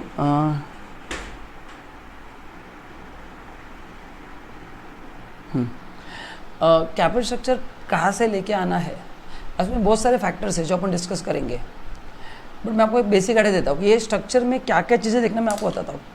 2-3 चीज़ें इंपॉर्टेंट है। स्ट्रक्चर ऐसा होना चाहिए जिसमें जो इन्वेस्टर्स है उसके रिटर्न्स बढ़ने चाहिए, शेयर होल्डर के, पहला। दूसरा, डेट कैपिटल ज़्यादा भी नहीं होना चाहिए, क्योंकि उससे रिस्क बढ़ेगा तो इन्वेस्टर डर जाएंगे, है ना। तो इक्विटी वालों को ध्यान रखना है आपको। एंड इक्विटी वालों को ध्यान कैसे रखना है, एक तो उनको रिटर्न भी अच्छे देना है और उसका रिस्क भी कम करना है। रिस्क कम करने के लिए डेट कैपिटल ज़्यादा एम्प्लॉय नहीं करना है। तो ये दोनों चीज़ें आपको अचीव करना है, मतलब ये दोनों का बैलेंस करना है आपको, कि रिटर्न्स भी बढ़े और रिस्क भी मिनिमाइज हो। रिटर्न्स भी बढ़े और रिस्क भी क्या हो, मिनिमाइज हो।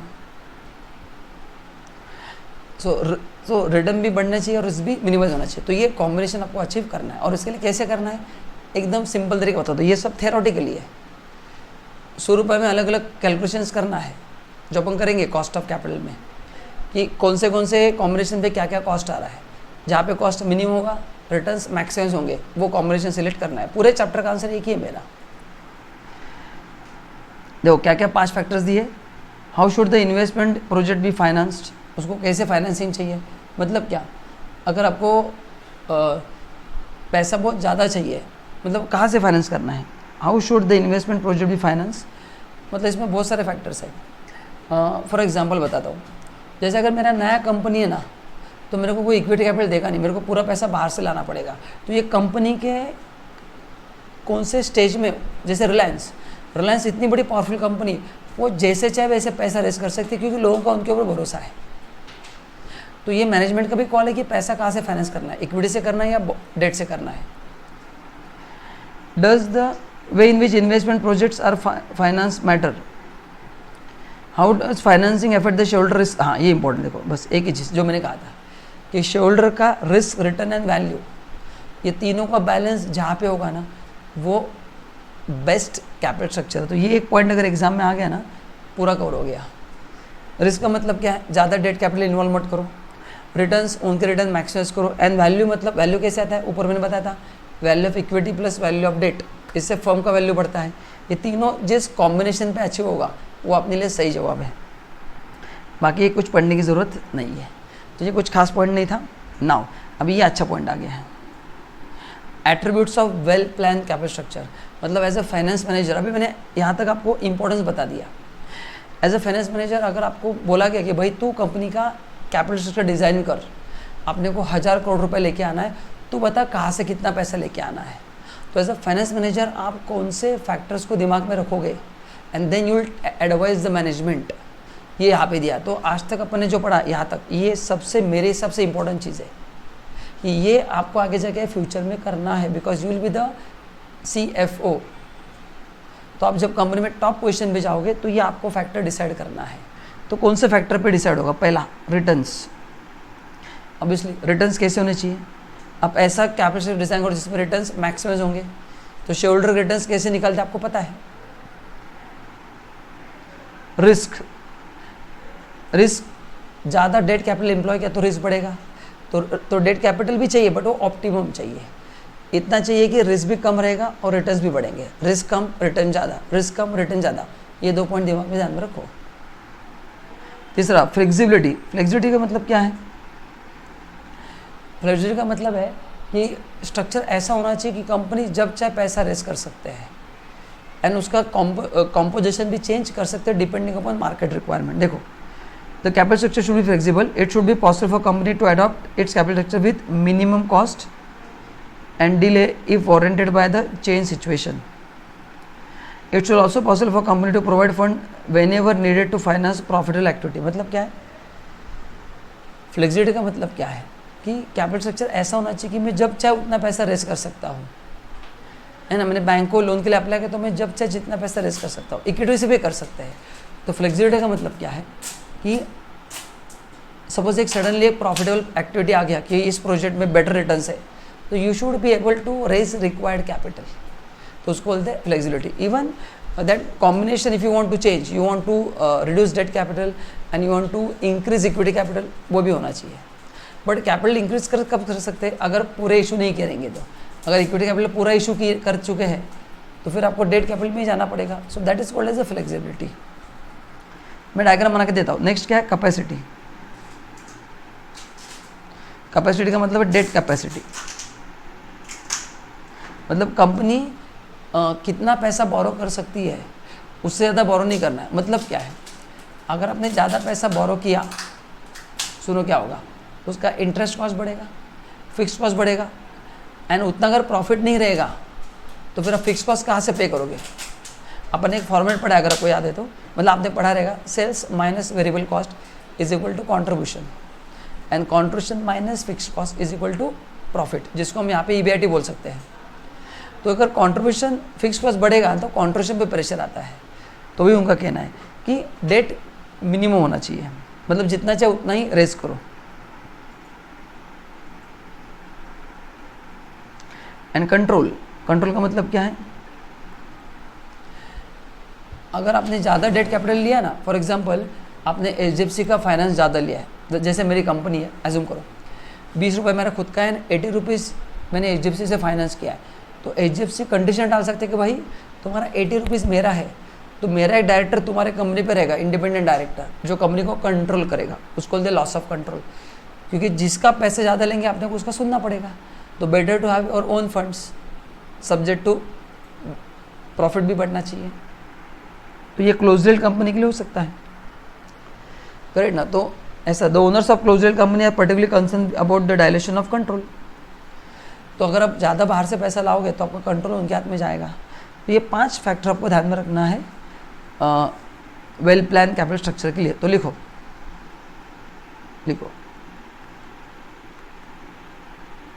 Features of well planned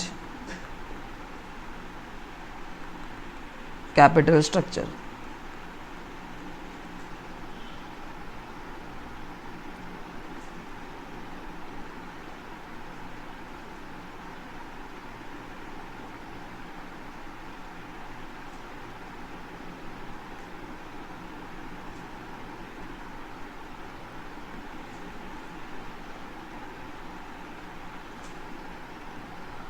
5 factors हैं, चलो लिखो। पहला क्या है? Return risk,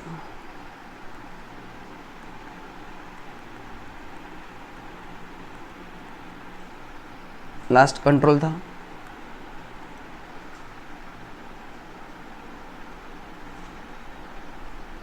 flexibility and capacity.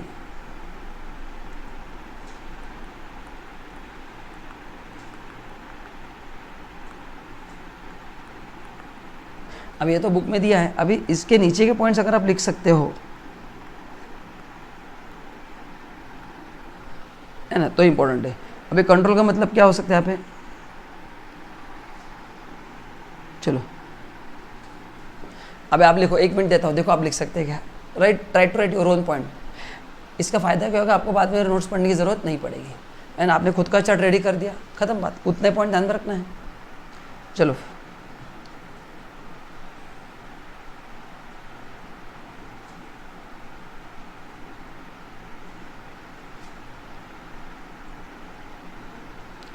So return में क्या चाहिए अपने को? मैक्सिमम रिटर्न, रिस्क एडेक्वेट मतलब मिनिमम रिस्क लिख सकते हैं अपन। इन्होंने क्या वर्ड यूज किया देखते हैं अपन।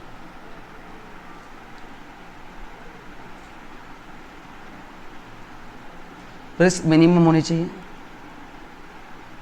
फ्लेक्सिबिलिटी मतलब क्या है?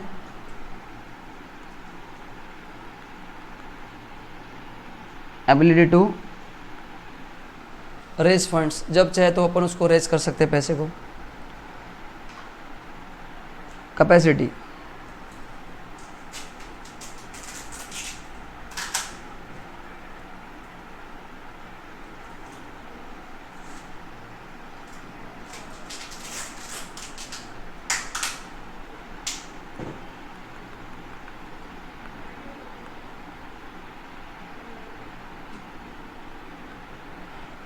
एबिलिटी टू पे डेप्ट मतलब अपन ने इतना पैसा बोरो करना चाहिए जिससे अपन सभी लोगों को, क्योंकि डेट कैपिटल से फिक्स कॉस्ट बढ़ेगा, हाँ तो ज़्यादा बढ़ गया तो फिर अपना लिक्विडिटी पे इम्पैक्ट आएगा, वो बोला है।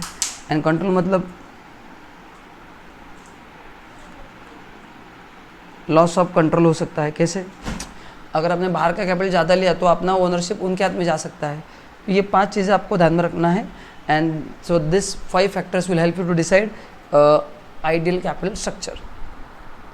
सबका आंसर एक ही है, मैंने जो आपको एक लाइन बताया कि अलग अलग कॉम्बिनेशंस में कैलकुलेट करो, देखो कहाँ पे कॉस्ट मिनिमाइज हो रहा है, that is the best one, and profit बढ़ रहा है। बस एक लाइन है, सभी जितना भी थ्योरी पढ़ा रहा हूँ उसका कंक्लूजन एक ही है। मैंने एक लाइन में आपको इस चैप्टर का सारांश बता दिया है।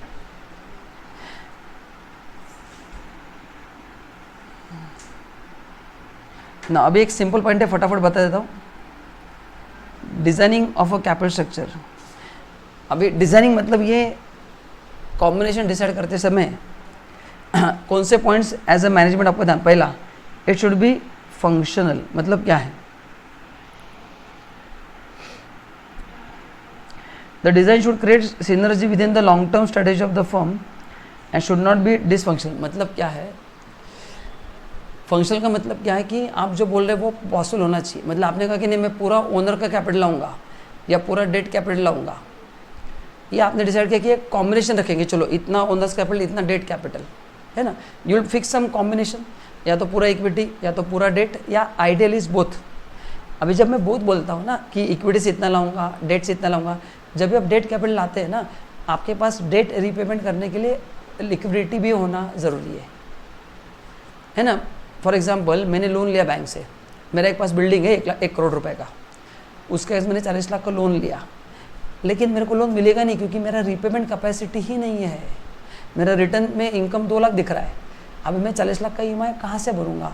ये बोला है कि फंक्शनल मतलब वो प्रैक्टिकली होना ज़रूरी है। तो डेट कैपिटल बढ़ाओ, but along with that you have to build capacity to repay that loan. तो उतना लिक्विडिटी जनरेट करना पड़ेगा, उतना सेल्स होना भी ज़रूरी है। ये बैंक चेक करती है फिर लोन देती है। So only having assets is not important. वो एसेट के बाद लोन देने के बाद अगर आपका रीपेमेंट कैपेसिटी नहीं रहेगा तो क्या फ़ायदा। तो ये यहाँ पे दिया है कि डिज़ाइन शुड बी फंक्शनल। आप जो भी लिख रहे हैं ना वो प्रैक्टिकली वर्कआउट होना ज़रूरी है। इट शुड बी फ्लेक्सिबल, वही ऊपर का पॉइंट है, बताऊँगा नहीं अभी मैं। हाँ, स्टेचुटरी जो गाइडलाइंस है, यस, हाँ अभी what do my statutory guidelines, कितना ओनर के कैपिटल होना चाहिए, कितना डेट कैपिटल होना चाहिए, है ना, उसके कुछ गाइडलाइंस होते हैं, तो वो गाइडलाइंस मीट करना बहुत ज़रूरी है। मतलब अगर आपने कंपनी एक्ट पढ़ा है तो मिनिमम कैपिटल उतना रेज होना चाहिए, आपने पढ़ा रहेगा कंपनी एक्ट में, तो वही दिया है कि मिनिमम अगर ओनर का कैपिटल 25% कुछ होना चाहिए, आपने कुछ पढ़ा रहेगा तो आपको याद आता रहेगा। उससे कम होगा तो फिर आप कंपनी खड़ा नहीं कर पाओगे, है ना। अगर आपने शेयर्स इशू किए याद है ना, मिनिमम सब्सक्रिप्शन इतना मिलना चाहिए, वही बोला है। तो ये कंपनी एक्ट के बहुत सारे रिस्ट्रिक्शंस है उसके ऊपर, बस। एंड देखो, एंड आ गया ये ऑप्टिमल कैपिटल स्ट्रक्चर क्या है, 3 ही है।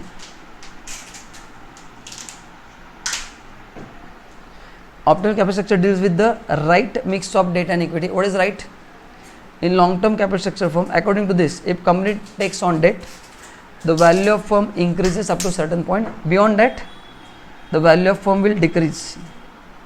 हाँ, मतलब क्या है कि इनिशियली वैल्यू बढ़ेगा, बाद में उसका वैल्यू कम होगा। ये अपन न्यूमेरिकल करेंगे, मैं आपको आगे बताऊंगा। If the company is unable to pay debt within the specified period, it will affect the goodwill of the firm in the market. Therefore, company should select appropriate capital structure with due consideration to all factors। Yes, तो अभी आप debt capital लोगे तो profitability बढ़ेगा, but वो date पे करने के लिए अगर आपके पास लिक्विड कैश जनरेट नहीं कर पाओगे तो फर्म का वैल्यू क्या होगा, कम होगा। तो खाली डेट कैपिटल रेज करना आसान है, उससे प्रॉफिट बढ़ेगा, बट उसको पे करने के लिए, इंटरेस्ट पे करने के लिए लिक्विडिटी चाहिए, लिक्विडिटी बढ़ाने के लिए प्रॉफिट भी बढ़ाना आपको पड़ेगा। तो ये सब चीज़ें कनेक्टेड है। ओके, नाउ ये इंपॉर्टेंट है, फैक्टर अफेक्टिंग कैपिटल स्ट्रक्चर। मतलब ये कॉम्बिनेशन क्या होना चाहिए, ये किसके ऊपर डिपेंड करता है, मैं कैसे डिसाइड करूंगा कि मैंने कौन से कॉम्बिनेशन पे जाना चाहिए। पहला,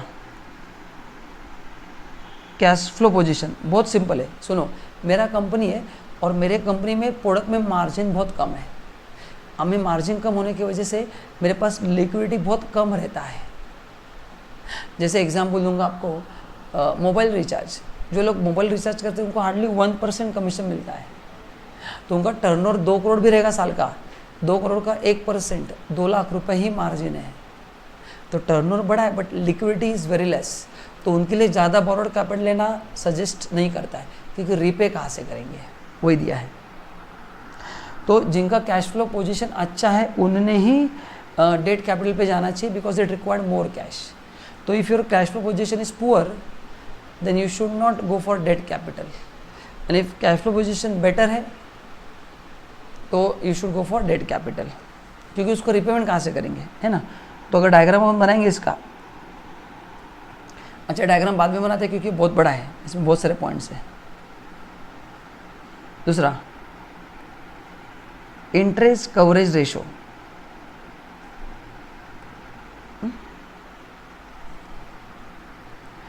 अभी देखो ये भी लीवरेज का पार्ट है, अपन लीवरेज में इसको कवर करूंगा मैं। With the help of this ratio, an effort is made to find out how many times EBIT is available to the payment of interest। बताता हूँ मैं। Let's say, अभी एज ए इन्वेस्टर सोचना है आपको,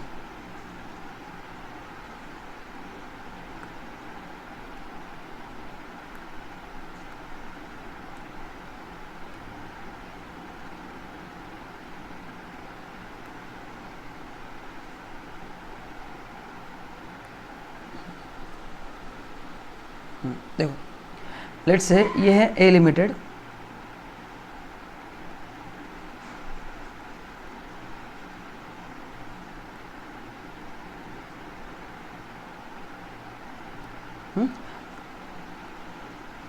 EBIT है 20 CR, यहाँ पे EBIT है 15 CR।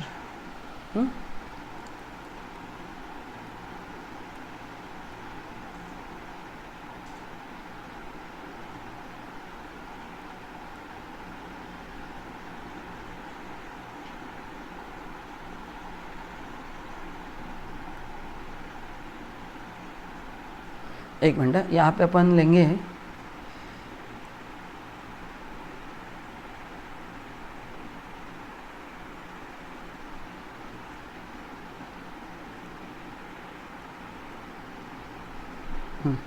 ये 20 CR है ना, ये मैं लिखता हूँ 10 CR और ये 3 CR। हाँ, अब ध्यान से सुनना, एज ए इन्वेस्टर आप सोचो। अच्छा ये माइनस वगैरह छोड़ दो अभी,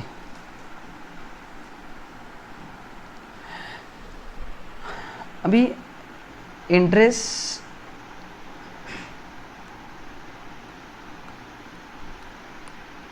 there is some problem, just a minute.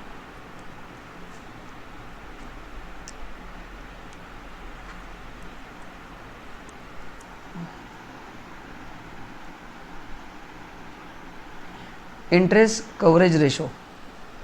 तो देखो अगर आप ए लिमिटेड के अगर आप ए लिमिटेड में अपने पैसे इन्वेस्ट किया है तो आपके 10 करोड़ के इंटरेस्ट के लिए ईबीआईटी 20 करोड़ है, so there is a coverage of 2 times and here coverage is 5 times.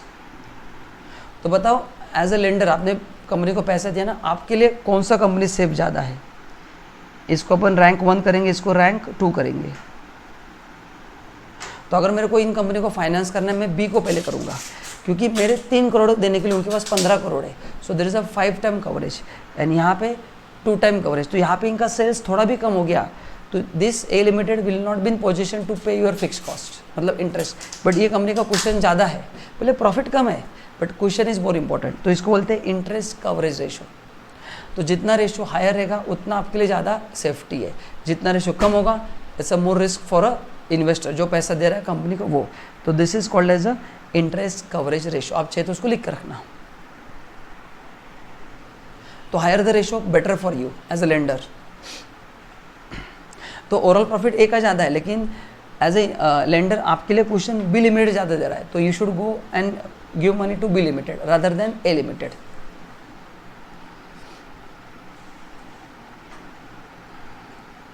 सो ये उसमें दिया है। तीसरा डेब्ट सर्विस कवरेज रेशो।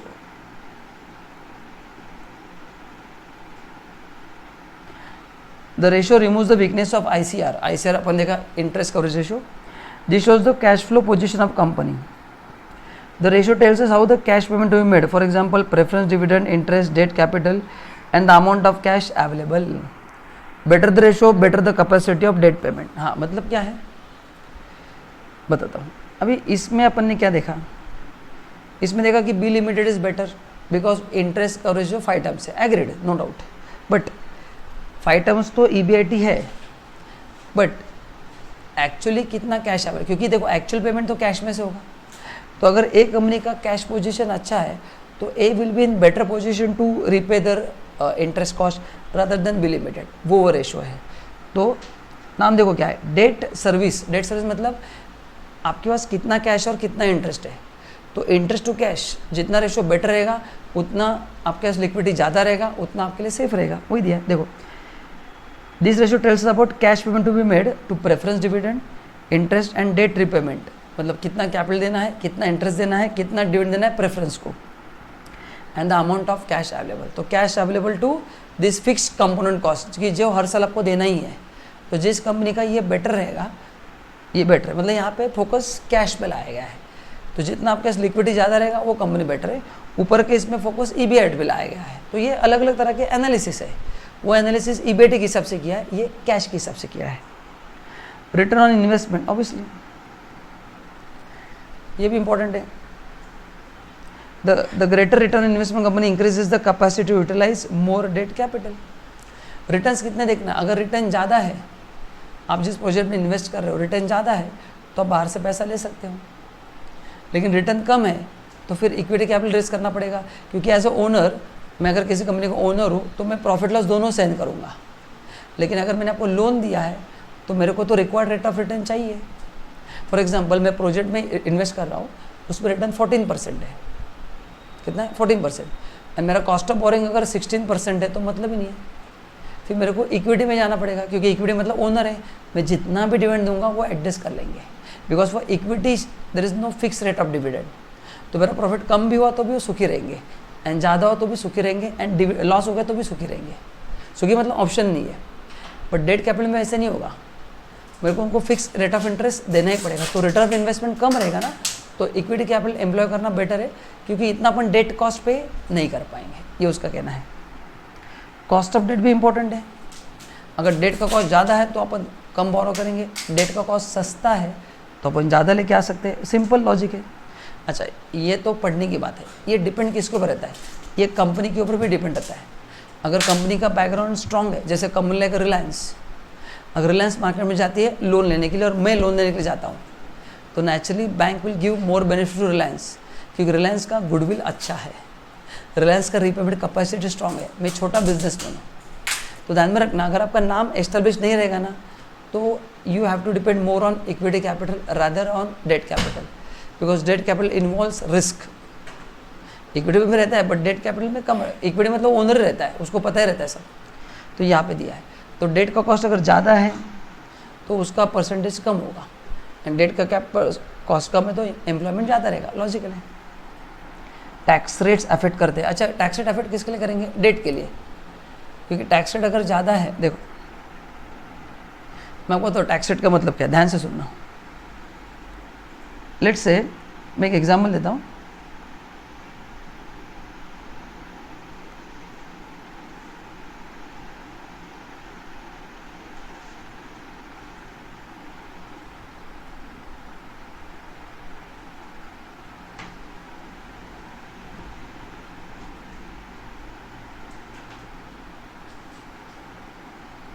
अच्छा, कंप्यूटर लैपटॉप में प्रॉब्लम आ रहा है थोड़ा।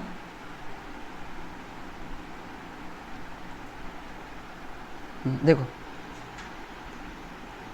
लेट्स से EBIT 100 है। अच्छा, इसकी ज़रूरत नहीं मेरे को। एंड इंटरेस्ट मैंने 30 पे किया, तो अर्निंग बिफोर टैक्स आ गया 70। ठीक है, ध्यान से सुनना। अभी इसका जो रेट है वो 10% है।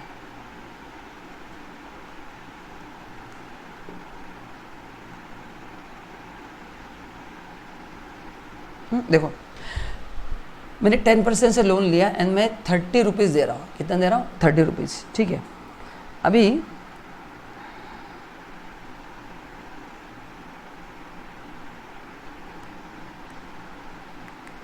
I don't know what is happening. Just 1 minute.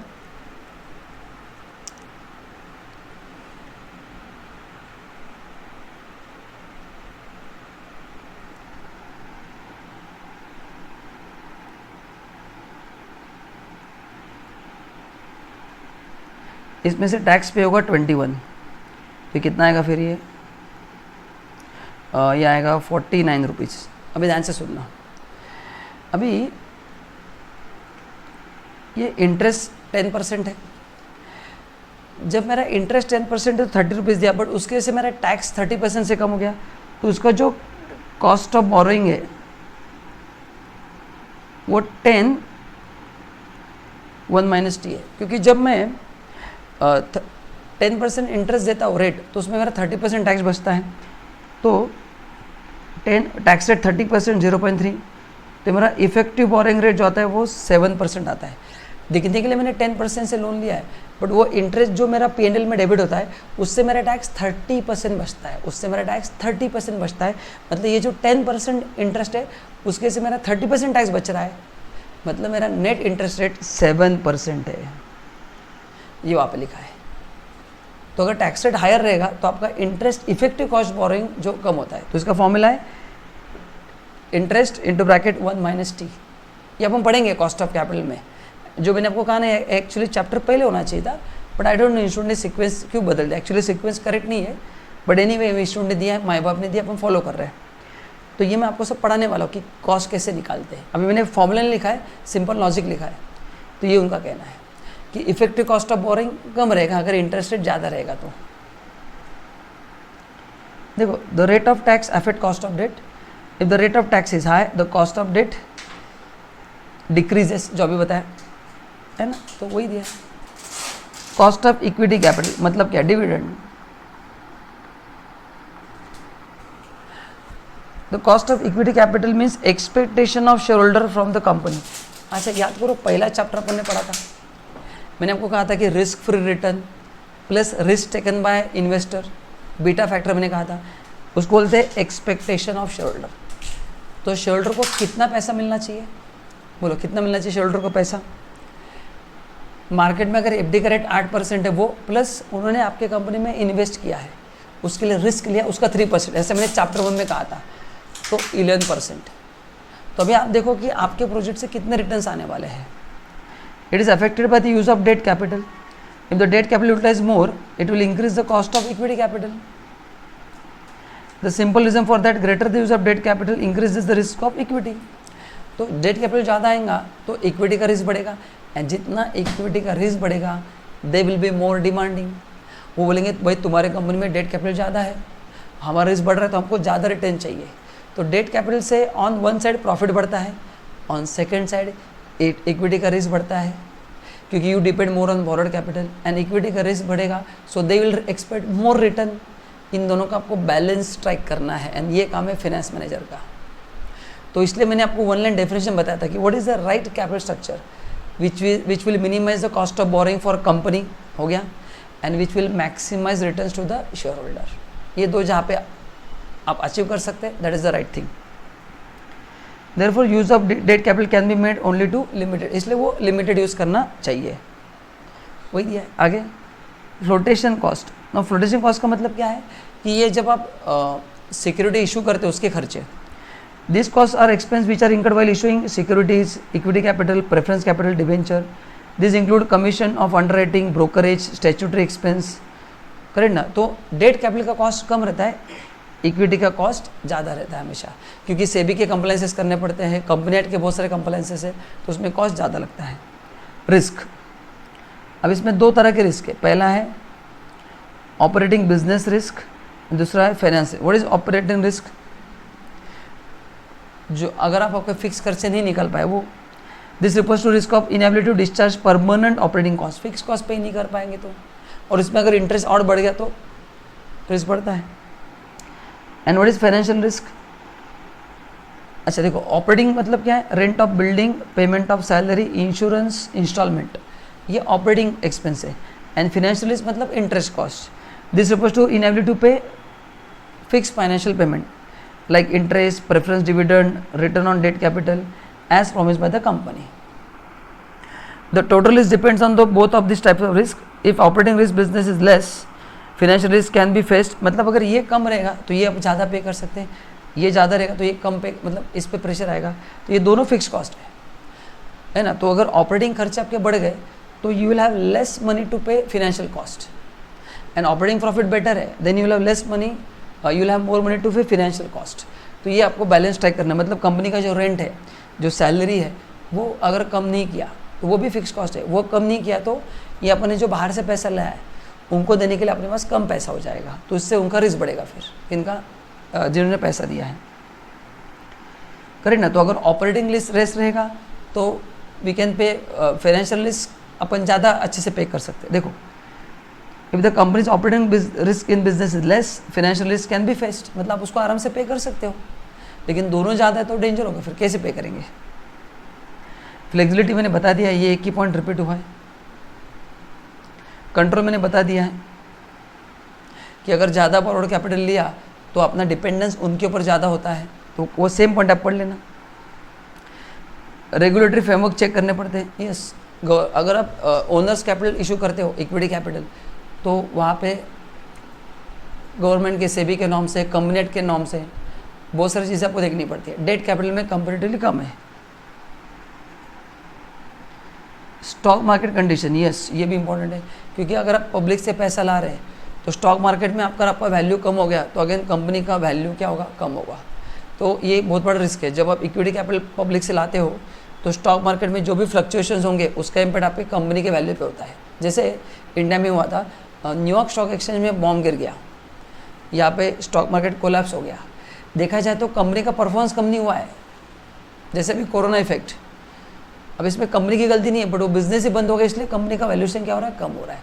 So shares का प्राइस मेंटेन करना खाली कंपनी के प्रॉफिट के ऊपर डिपेंड नहीं रहता है. स्टॉक मार्केट जो फ्लक्चुएशन है, उसके जो रूमर्स है, वहाँ पे जो स्पेकुलेशन है, उस पर आपके कंपनी के प्रॉफिट के ऊपर भी, कंपनी के वैल्यू के ऊपर इम्पैक्ट आता है. एंड वैल्यू कम हो गया तो शेयर होल्डर का रिस्क बढ़ जाता है. तो ये भी आपको देखना है. Stock market condition refer to upward और downward trend in the capital market. Both conditions have influence on the selection of source of finance. वही दिया.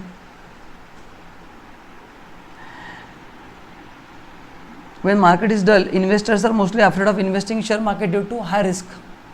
On the contra when conditions in the capital market are cheerful they treat investment in share capital as the best choice to earn more profit. Share capital के आपको पता है high risk high return है, तो जब economy booming रहेगा, share market बढ़ रहा है तो सब लोग इन्वेस्ट करने आते हैं, एंड जब गिर जाता है तो बोलते हैं अभी इन्वेस्ट नहीं करना है। Capital structure of other company मतलब क्या है, आपके जो कॉम्पिटिटर्स है उनका कैपिटल स्ट्रक्चर क्या है, क्योंकि उसके हिसाब से आपका प्रॉफिटेबिलिटी अफेक्ट होगा, तो वो भी अपने को देखना पड़ता है। क्योंकि सी रीज़न क्या बताता हूँ, मैं एक इन्वेस्टर हूँ, मैंने एक आईटी कंपनी में इन्वेस्ट किया है and there is one more IT company, अभी दोनों एक ही इंडस्ट्री में है, तो मैं देखूंगा ना वो आईटी कंपनी कितना प्रॉफिट जनरेट कर रही है और आप मेरे लिए कितना जनरेट कर रहे हो, ये वहाँ पे दिया है। तो अगर आप दूसरे कंपनीज का कैपिटल स्ट्रक्चर नहीं देखोगे ना, तो आपका प्रॉफिटेबिलिटी आप उसके हिसाब से एडजस्ट नहीं कर पाओगे, then you may lose investor. तो आपको भी देखना है कि वो लोग क्या स्ट्रक्चर फॉलो कर रहे हैं एंड कितना रिटर्न शेयर होल्डर को दे रहे हैं, क्योंकि इन्वेस्टर तो कॉमन ही है, मैं आपके यहाँ पे भी इन्वेस्ट करूँगा, उनके यहाँ पे भी इन्वेस्ट करूँगा, दोनों आईटी कंपनी है बट दोनों के रिटर्न्स अलग अलग होंगे। तो अब चेक करो कि उनका कैपिटल स्ट्रक्चर क्या है, एटलीस्ट आप उसको मैच कर पाए bare minimum. Capital structure is influenced by the industry to which company is related.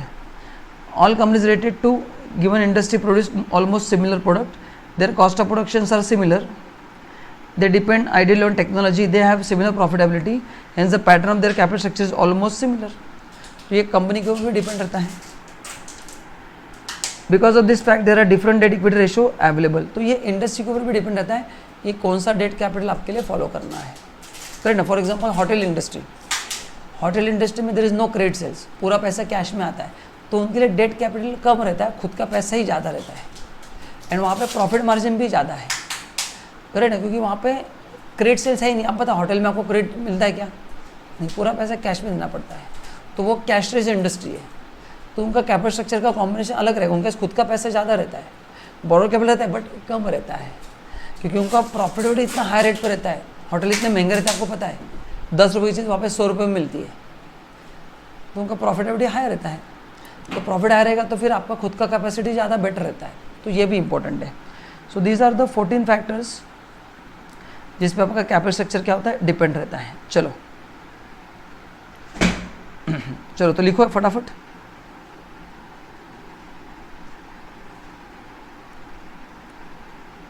Now take one horizontal page.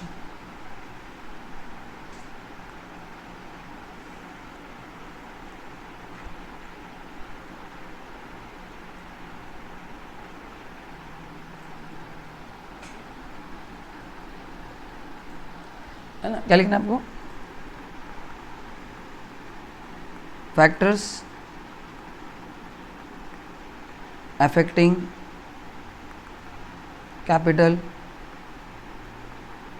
Structure.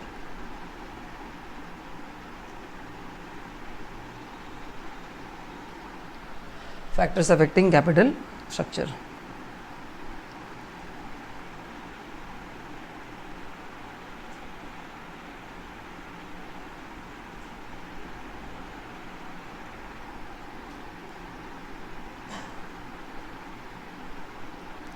अभी हॉरिजॉन्टल पेज पे सभी फैक्टर्स नहीं बैठने वाले, तो अपन साथ साथ करके लिखेंगे।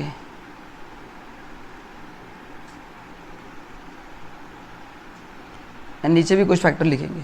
तो अब देखो पेज को कैसे डिवाइड, या 2 वर्टिकल पेज लो, या ऊपर के पेज पे 7 लिखो, नीचे 7 लिखो, क्योंकि बहुत सारे 14 फैक्टर्स है, तो एक पेज पे तो आना मुश्किल है। तो आप देखो उसको कैसे ड्रॉ करना है। चलो मैं लिखता हूँ फटाफट। अभी देखो ये कितने हो गए, 1 2 3 4 5,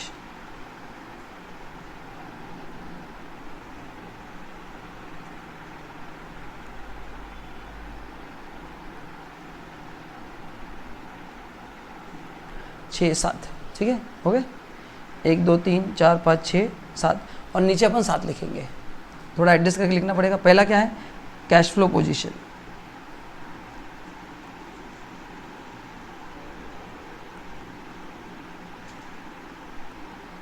हाँ बताओ क्या क्या इम्पैक्ट होगा कैश फ्लो पोजीशन का, क्या अपन इसमें सीखा, बोलो। कैश फ्लो पोजीशन अगर बेटर रहेगा तो you can employ more debt capital, है ना, है ना। तो आप चाहे तो इसमें पॉइंट लिख के रखो, छोटा पॉइंट मैं लिखूंगा, मेरे पास जगह नहीं, आप लिखो क्या लिखना है, डाउनलोड एरो करके, if cash flow position is better more debt capital can be employed.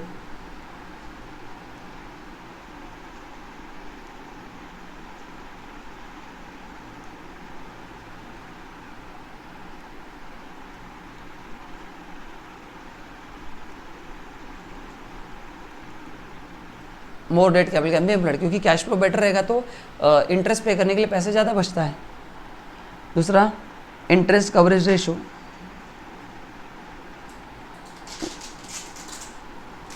उसमें क्या होना चाहिए, हायर इज बेटर, है ना। मैंने आपको जितना EBIT ज़्यादा रहेगा it will provide more cushion to investors, तो more safety, higher is better, more safety, है ना, मोर सेफ्टी मतलब it will provide more safety to lenders. Then दूसरा क्या है, DCR, debt coverage ratio, same, higher is better.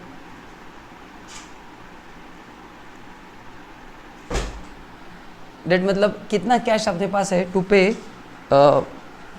Preference debt capital वो।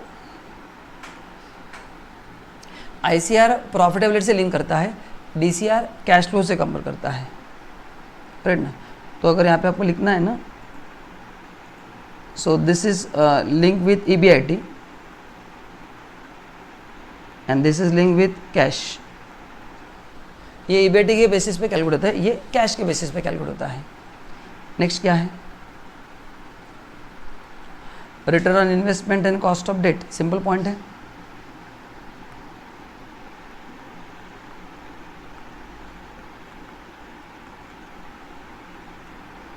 Return investment क्या होना चाहिए, हायर होना चाहिए। अभी ये हायर होगा तो क्या होगा फिर, अगर ये रिटर्न इन्वेस्टमेंट हायर रहेगा then only you can take borrowed capital. अगर ये रिटर्न बहुत कम रहेगा फिर बोरोड कैपिटल लेना मुश्किल है, क्योंकि borrowed capital always expensive, right ना। ओनर्स प्रॉफिट लॉस सेंड कर लेते हैं बट बोरोड कैपिटल में आपको पैसा देना ही पड़ता है, तो ये देखना पड़ेगा। Cost of debt depends on company, मैंने कहा कि नए कंपनी के लिए ज़्यादा रहता है, एग्जिस्टिंग कंपनी तो बैंक उनको थोड़ा कम रेट में लोन दे सकती है। सो कॉस्ट ऑफ डेट भी देखना है कितना है।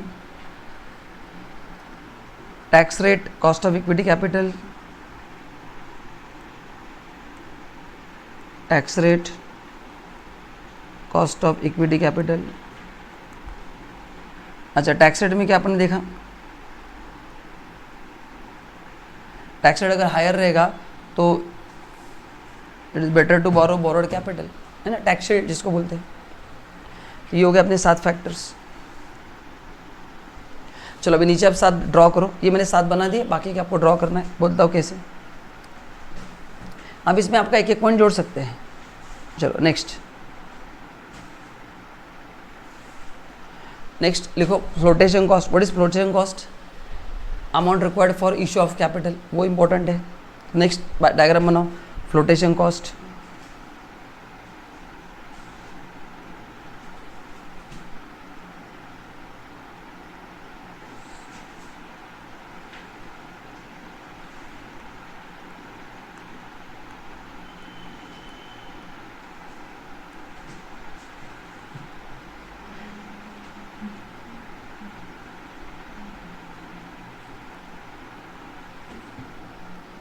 फ्लोटेशन कॉस्ट का मतलब क्या है, डेट के लिए कम रहता है, इक्विटी के लिए ज़्यादा रहता है, ये भी आप लिख सकते हैं।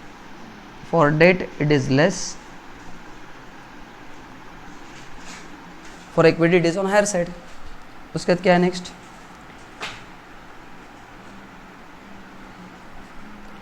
रिस्क।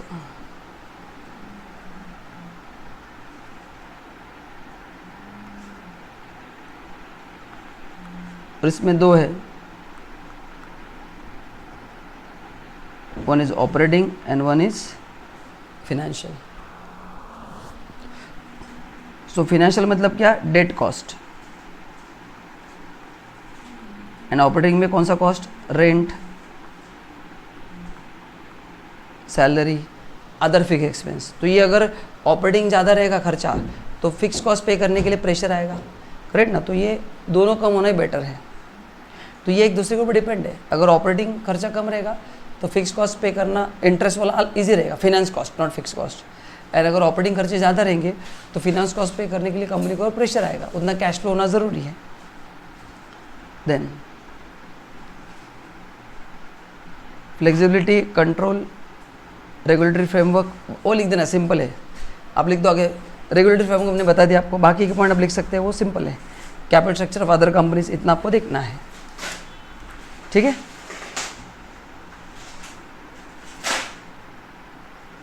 चलो सो अभी अपन ब्रेक लेते हैं। सो अपन ने बेसिक कैपिटल स्ट्रक्चर का थीम कंप्लीट किया है। I hope it is clear to everyone.